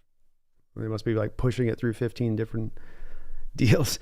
Right on the cut. Thank you for the $5 donation. Says intercepted Love. Let's go. There we go. Get Julian Love his first pick here as a Hawk. And how about Jamal coming on the blitz? How about Hurt sending the blitz? Not just sitting back in zone there. And we saw earlier they had him on a 3rd and 3 where they kind of attacked him on a short route in zone. Coming back, Hurt there says, no, if we get beat on this one, I'm going to be beat with Jamal coming down and blitzing. And that's what he did. He was a free rusher here all the way through. Walker was going to force that up. And Adams able to tip it up into the air and get the interception there by Julian Love. Fantastic job. This defense did a great job today. I don't care about the yards Walker's got, of course, or what have they done. They did a great job today, and they continue to put up another really fine performance. Gino in shotgun here, 1st down and 10. Fant goes a little bit in motion off the snap. Gino dropping back to throw. Comes back to Tyler Lockett. Be a gain of about 6 yards. Seahawks are going to go into hurry up here, no doubt about that. 2nd down and 3. Easy does it, Gino. Steady and calm, steady and calm. 2nd and 3, dropping back to throw. Gino lets it out here. Nice catch out to DK Metcalf. Metcalf, tough catch out away from his body. Able to reel it in. 1st down and 10, 1:26 to go on the clock. Gino back in shotgun here again. Sets up. Dropping back to throw. Lets it rip. Get out of bounds, Fant. No, Fant up the field. Still on the field. Fant drug all the way down to the 17-yard line. Wow, I thought I was yelling at Fant to get out of bounds. He stayed in bounds and kept going all the way down, rumbling after the catch. What a job there by Fant. He fooled me and fooled the defender. I think the defender was thinking he was going to go out too, and he didn't. DK also getting a nice block in there. No rush here, Gino. Hand it off. Hand it off. Just throw it away. Throw it away. Throw it away. Oh, Gino's got to throw that ball away in the red zone. He scares the hell out of me. Physical coverage down there. Wouldn't have hated to see a running play there on 1st and 10, right? You've got still 2 timeouts. Time's really not as much a factor.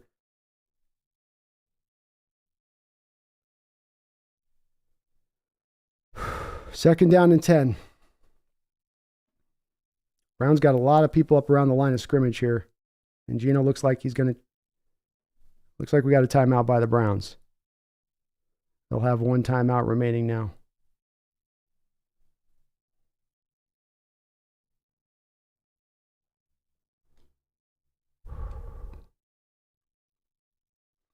Arthur Mativa. We got a penalty flag?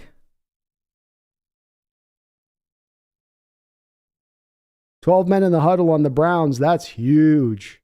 Boy, that's a big penalty in that moment. Big penalty in that moment. Goes from 2nd and 10 to 2nd and 5. Wow.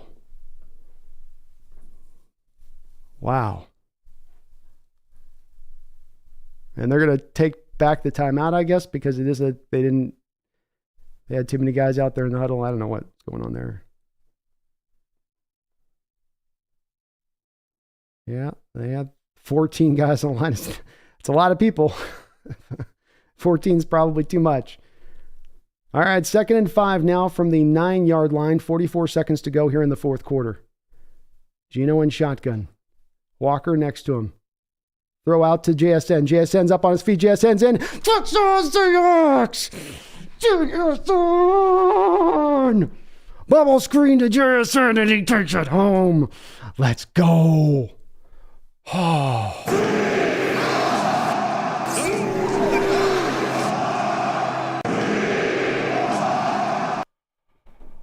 Whew. Whew. JSN on the bubble screen. Touchdown Seahawks. 38 seconds to go.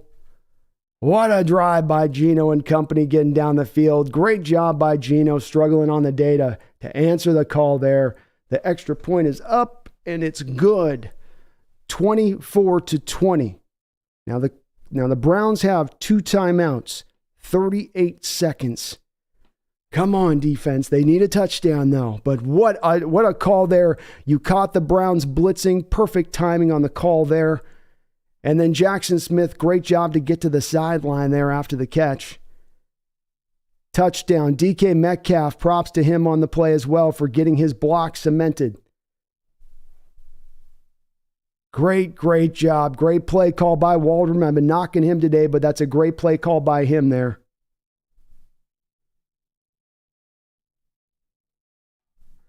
Touchdown Seahawks. Let's go. DK pumped. Whew. This game has been like 4 games in 1. Arthur Mativa, thank you for subscribing to the channel. I appreciate you for that. Garth Knight, thank you for the $5 donation. Says, dude, outside of his first season, that is Jamal's biggest play as a Hawk. Credit where due. Big time play. Hey, Garth, no doubt about it. Jamal coming in there making a play, not only a big play in that moment, but a big play when you needed it.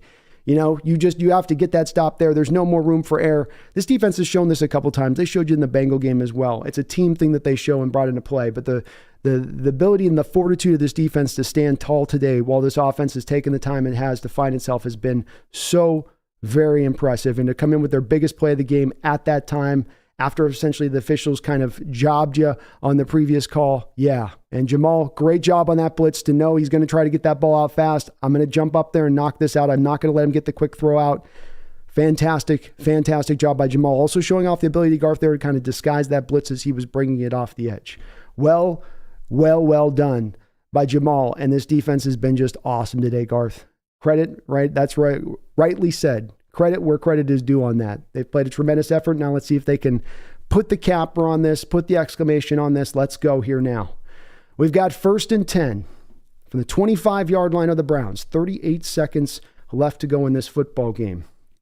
Walker back in shotgun.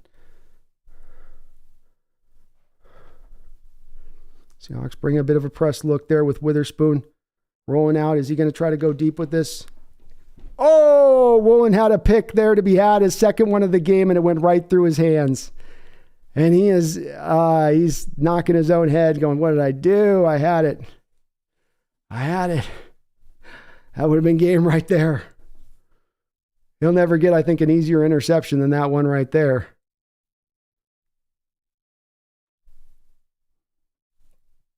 Right through his hands. 33 seconds left to go. Walker back in shotgun here, dropping back to throw. He's got some time. That ball's thrown to kind of nowheresville there. 3rd down and 10, 28 seconds to go.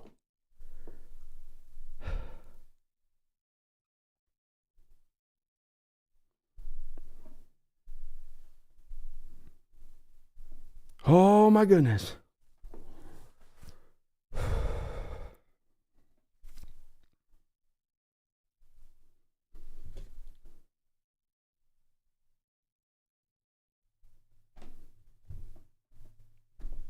All right, 24-20, back in shotgun. 3rd down and 10 here. He's looking, he's under pressure. He's taken down to the ground. Darrell Taylor with the sack. And the Browns are going to have to call a timeout on that one. DT started this game out hot, and he comes in with a good finisher there. 4-man look for the Hawks. They're going to drop everybody deep, right? Just the nature of what you're going to do here. Can the front four get it done? Taylor does it with effort there. Feels it to the inside. He's watching Walker on his pass rush, feeling what Walker's doing in the pocket. That's just a smart rush by Taylor. It's not as much of him winning with quickness, though that does come into effect here. It's him kind of feeling how the tackle's oversetting just a tad bit to the edge there, and then coming back inside. 4th down and 19. 22 seconds to go here in this football game. We've got well over 1,000 people in the chat. Do me a favor and please hit that like button and sub on up if you haven't already. I would appreciate it. Can the Hawks close out an amazing game for the twists and turns that have undergone it? Walker and shotgun. 4th and 19. 3 wide receivers and a tight end going out into running passes. He's got a 5-man protections. He's going to try to roll out here. He's going to try to throw it away. Incomplete. And the Seahawks have won the game. Ain't no style points here. I don't care. I don't care if it's ugly. I don't care how we get it. Get that game. Get that win. Don't apologize for it. We got it. And what a defensive performance. Let's go. Let's go. Momos, thank you for the $10 donation. Says this defense is doing God's work. Oh, how effed we'd be without them. Oh, so very effed. Now we just need a mediocre offense and we'll be golden. Huh? That sounds backwards somehow. Weird. Thank you for the 10 Mumbles. And yeah, the offense did finally answer it, but the defense today, they got it done. They were at the head of the stack. They've been at the head of the stack the past couple of weeks. Today was no different. Hell, you not only had to beat the Browns offense today, you had to beat the officials. They beat them both. They put them both away. Right now, the NFL's calling the officials, wait, well, you guys had a job to do today. And they said, we tried. We tried, commish.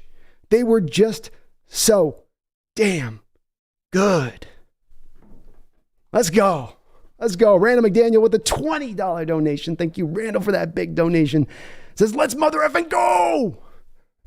This gets the dub. You just get the dub, right, Randall? Don't matter. Hashtag go Hawks. Go Hawks, Randall. Let's go.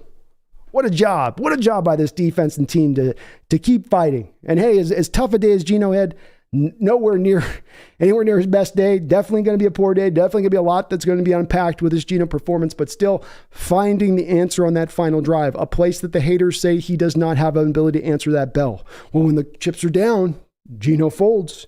When you got to have a drive at the end of the game, when you have to have a drive at the end of the game that you need a touchdown, he's going to fold. And I ain't saying Gino had some amazing day. The criticism will be valid. Everything that is going to be said on, I think, is going to have a proper place. But he came and he answered that bell in that final drive. He came in there and he said, I'm going to take this down. I'm going to put it on my arm. I'm going to get it done. And a great job of him to just toss a bad day away. You got the chance here and now to wipe the slate clean essentially on your day. You can come here and go get this W right here and now. And God bless that he did it. Let's go, Randall. Thank you for the $20 donation. I appreciate you for that, man. And I love it. Love it. Let's go, folks. Sector 7 has been celebrating 24 long months, 2 years as a Hawks Nest member. I thank you for that. Sector 7 says, keep smithing, Smith and smithing. Keep Smith and Smith and smithing. Keep Smith and Smith and smithing. Gino's the guy. Let's go, Spectre. MJ Seahawk with a $20 donation as well. MJ, Garth Knight, Randall, thank you for the big fat $20 dono drops. You guys are amazing. Amazing. It says Jackson Smith and Jigba, baby. Let's go, JSN. JSN, 2 touchdowns in 2 weeks. Kids maybe starting to, I know you didn't have a big day today, but just kind of starting to bubble maybe. Maybe the pot's starting to bubble a little bit on the rook. Just a little bit, right? It says, let's go Hawks. Go Hawks, MJ Seahawk. Thank you for that $20 donation. And whew, what a game. I'm emotionally and spiritually spent completely. The tank is dry now. You know what I'm saying, MJ? The tank is dry now at this moment. Ran in the cut. Thank you for the $10 donation. Says, touchdown, JSN. Touchdown, Jackson Smith. Let's go, Jackson. Let's go. And what a nice little yak there after the catch there. Getting a little bit wide, getting away from that defender, trusting on DK's block. DK gets the block cemented, get the edge. Had a couple times today where the bubble screen game actually worked. Actually started to roll a little bit, didn't it, Ran? Thank you, though, man, for all your donations today. I know you've dropped like 4 or 5 today in the chat, so I appreciate you for all of those. You are amazing, brother, for all that support. John Stillwell, thank you for the $25 donation as well, John. You've dropped 3 big fat donos tonight as well, so thank you, man, to you as well. I salute all of you guys. You're amazing in your support, unbelievably so. I appreciate it, and thank you guys so much. He says, nice block by DK, one of those intangibles. Well put, John. It's one of the places that I often point to with DK Metcalf, in that where you see a place that he has added value that doesn't often in the people that start jumping up to say, oh, let's move DK. His ability to block. His ability to block in the running game, or as we saw here on the bubble screen. He is one of the better blockers you'll find at the receiver position in the NFL, and that adds value. That helps you. And you saw it there on that play and how it adds value. It's a tough thing to track because there's not a statistical metric for it, is there? We can go look at the basic PFF numbers by run blocking and that type of stuff, but the average fan isn't going to pay very close attention to it. But it's something that should never be lost with DK beyond what he ever does as a receiver or a pass catcher is his ability as a blocker. It's been something that he's brought from day one to the table. It's part of that mentality he talks about that he wants to keep up, because it's that mentality that not only makes him at his best as a receiver, but also makes him at his best as a blocker. And yeah, great spot on that, John, on that touchdown. That was a fantastic job on that bubble screen by DK. He gets that lock laid in, and then that defender's got to travel all the way around DK's block to get to JSN, and he just doesn't have a pathway. And the Browns have brought a blitz, so it comes down to that one guy coming one-on-one with JSN, and he's either got to make that tackle or it's a touchdown. It's one of those moments, if you blitz, that's what's going to happen. And we had something similar happen to us on the earlier play with the David Njoku situation on the first touchdown to him, where we had the same kind of thing break down in that way. So smartly done. Great call there by Waldron, who did not have a very good game today as an offensive coordinator, but a fantastic final drive and a beautiful call there as he caught the Browns blitzing. He caught them with their pants around He caught them with their pants around their ankles on that one, John. And a wonderful call there by Waldron there. Just beautifully done by JSN. Great block by DK. Great call by Waldron, all working in tandem on that final play. Brett, thank you for subscribing to the channel, Brett. I appreciate you for doing that. Cheese Taco, thank you for the $2 donation as well. It says, first in the West incoming. Let's effing go. And one second.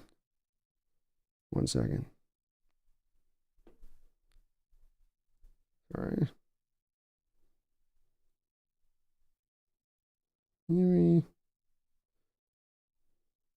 Okay.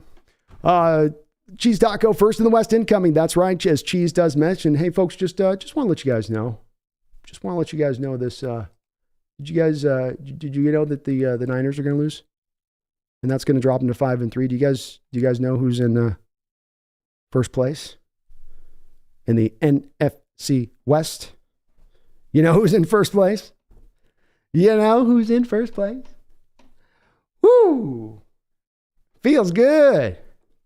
Feels real good. Your first place, Seattle Seahawks, Cheese Taco. Let's effing go. Brother. Yee World, thank you for subscribing to the channel. Jaden, thank you for subscribing to the channel. I welcome you guys aboard the Hawks Nest. Thank you for answering that call. We're trying to get over 15,000 subscribers this year. We're motoring along to that goal. You're helping us get there, so thank you for that. Devo Martzall has been a member for 4 months, and he says, first place in the NFC West, baby. It's got that nice ring to it. It kind of feels like we're back home, doesn't it?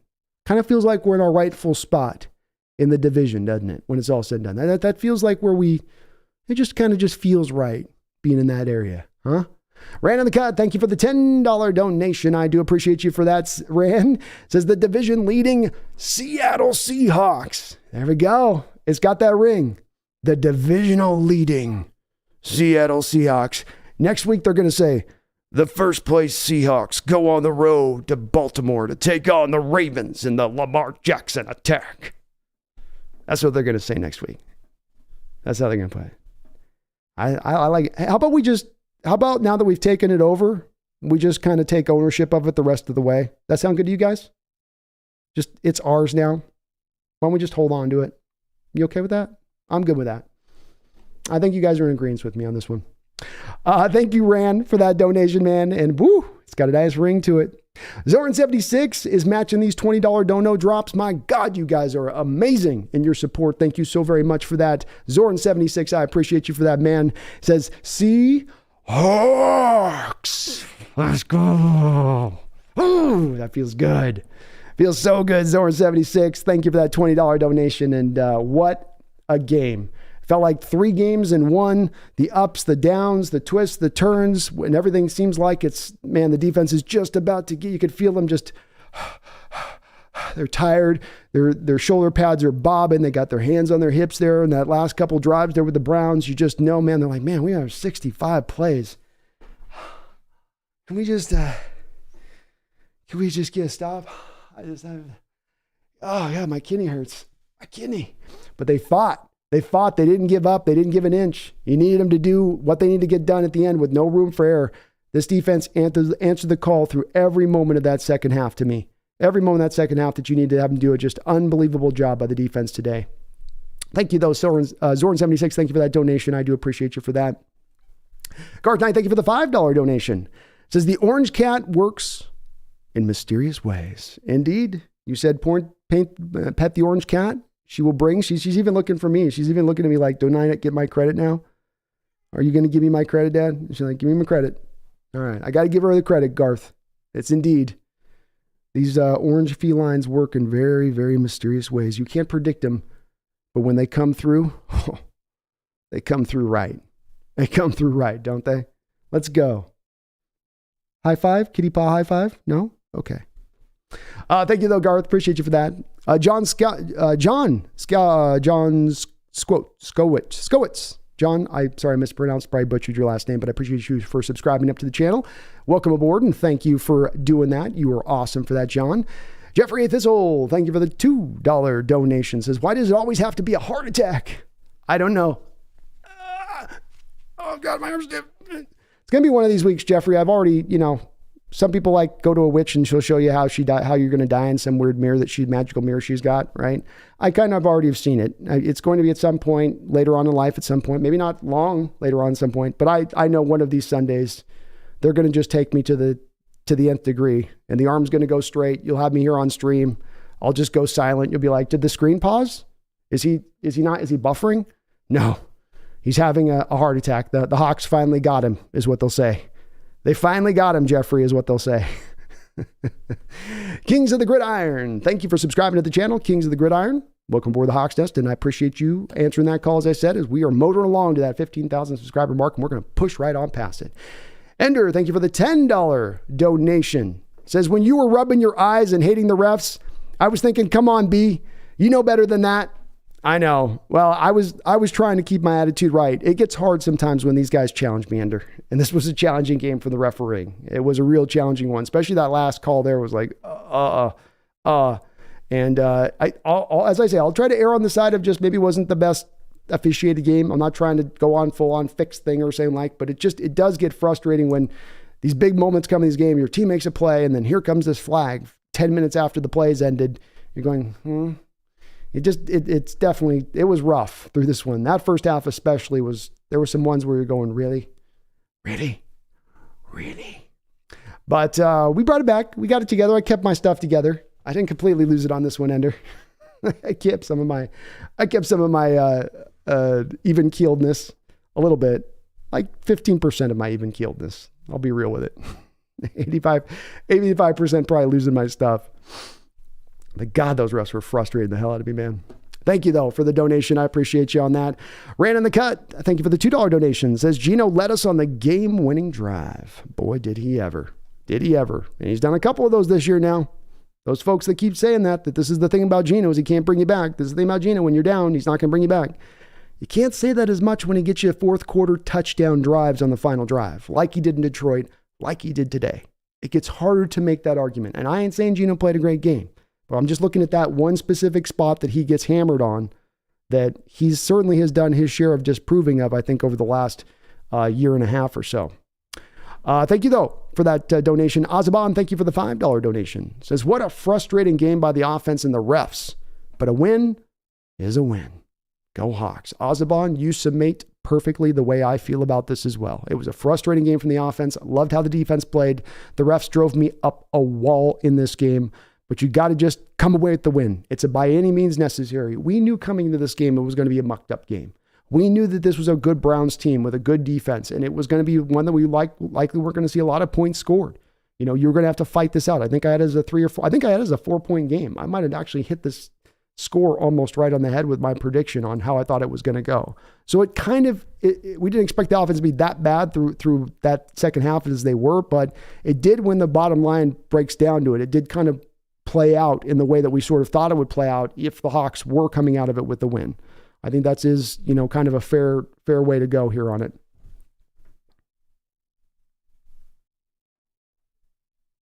Sorry, I got to let Bleacher Report know here. We're going to be breaking over to the Bleacher Report here pretty soon here, folks. Cyberhawk, thank you for the $5 donation. Says, hear me out. Throwback helmets, but in chrome.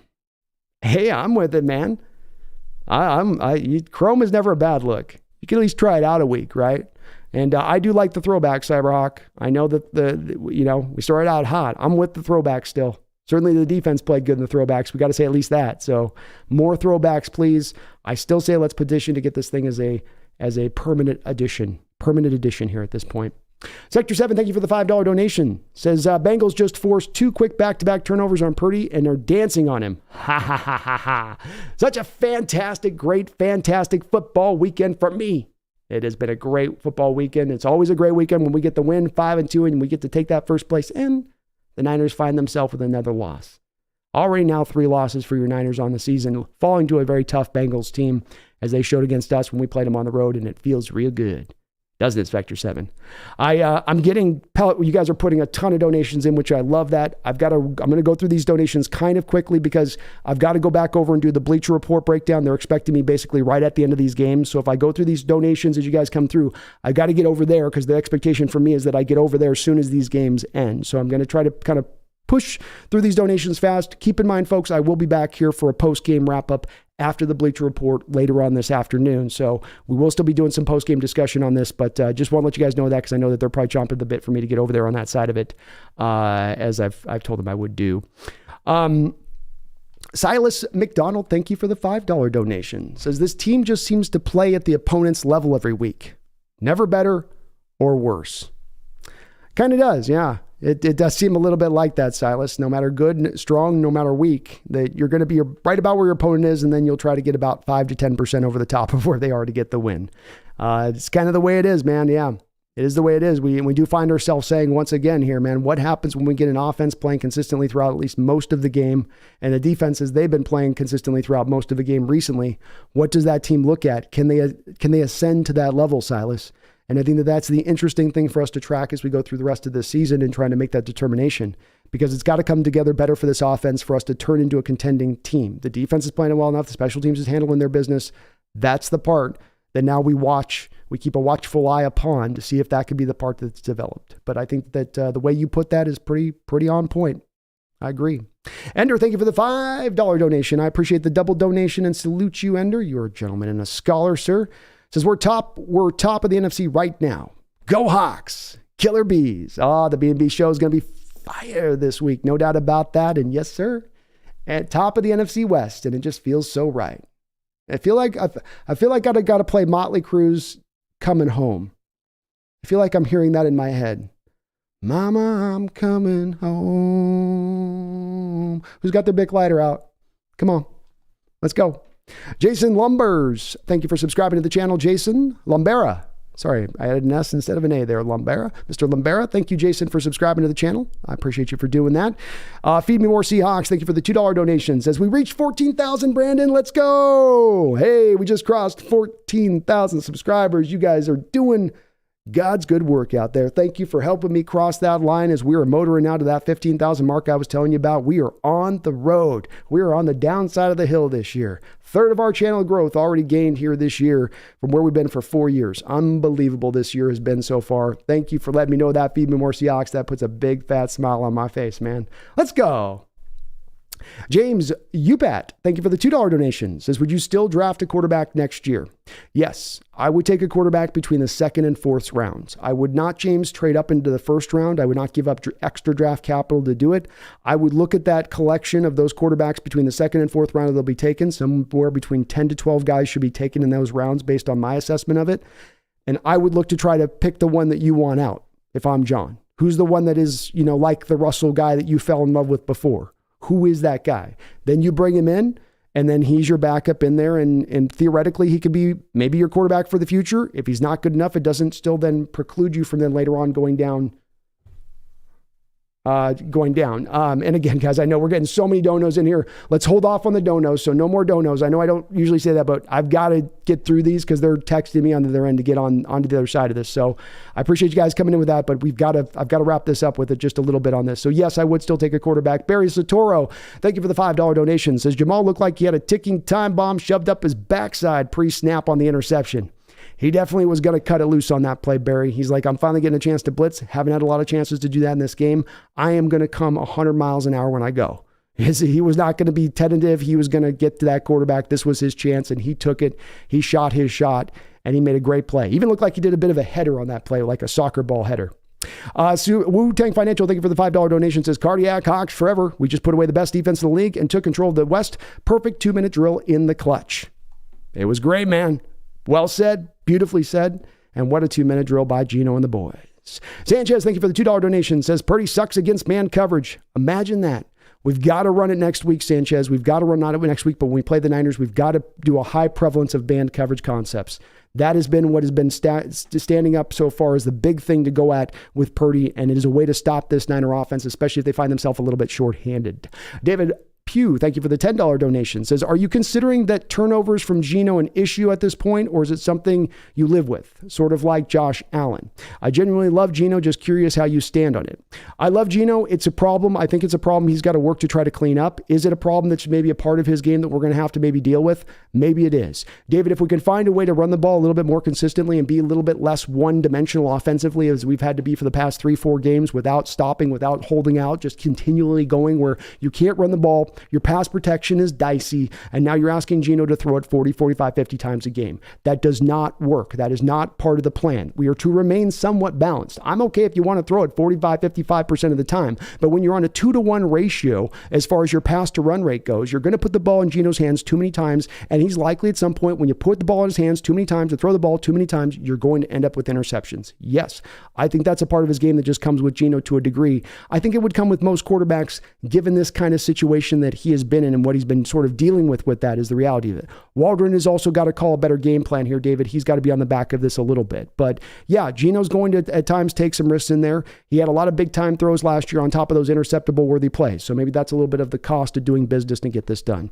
Hawkaholic, thank you for becoming a member of the channel. Welcome aboard. And again, sorry I can't go a little bit further into these donations, folks, but I just got to get over to this Bleacher Report as I've agreed to do this, and it's supposed to be right after the game. Kevin Lonice, thank you for the $10 donation. Says Hawks didn't get the memo. The league didn't want us to win. Yeah, I was saying after the game, Kevin, that the commissioner's calling up to the officials after the game saying, you had one job. You had one job. And they're like, we tried. We tried. The defense is just too damn good. We can't do anything about it. Thank you, Kevin, for that donation, man. I appreciate you. Mike Culp, thank you for answering the bell on the subscription train as well and subscribing up as well. Woo! I finally got through all the donations here. Thank you to all of you guys on that. Sorry I can't spend a little bit more time on the donations, but good news for you guys. I will be back for a 4-5 hour show here after I'm done with the Bleacher Report. Right now, you can click right on over to the Bleacher Report. Just click down in the link, the description link here in this video, and you'll see a link to the Bleacher Report post-game discussion. You can find me over there. Please do download that app. Go over there, show me some love, show the support over there. Let those Bleacher Report folks know that we will come over to that side of things. I'll be doing about a half-hour breakdown over there. Then we'll be back here for post-game discussion after that. I want to thank all of you guys on those donations at the end. Sorry I couldn't dive more deeper into them a little bit more. I will in the post-game discussion. It's just that I got to get over here right after the game. So thank you guys for watching today. I appreciate you. That was a hell of a game. I will be back in about 2 hours to this side of the channel, if not about an hour and a half. But until that time, please don't ever forget your Hawks are in first place, baby. Your Hawks are in first place. Let's go, Hawks.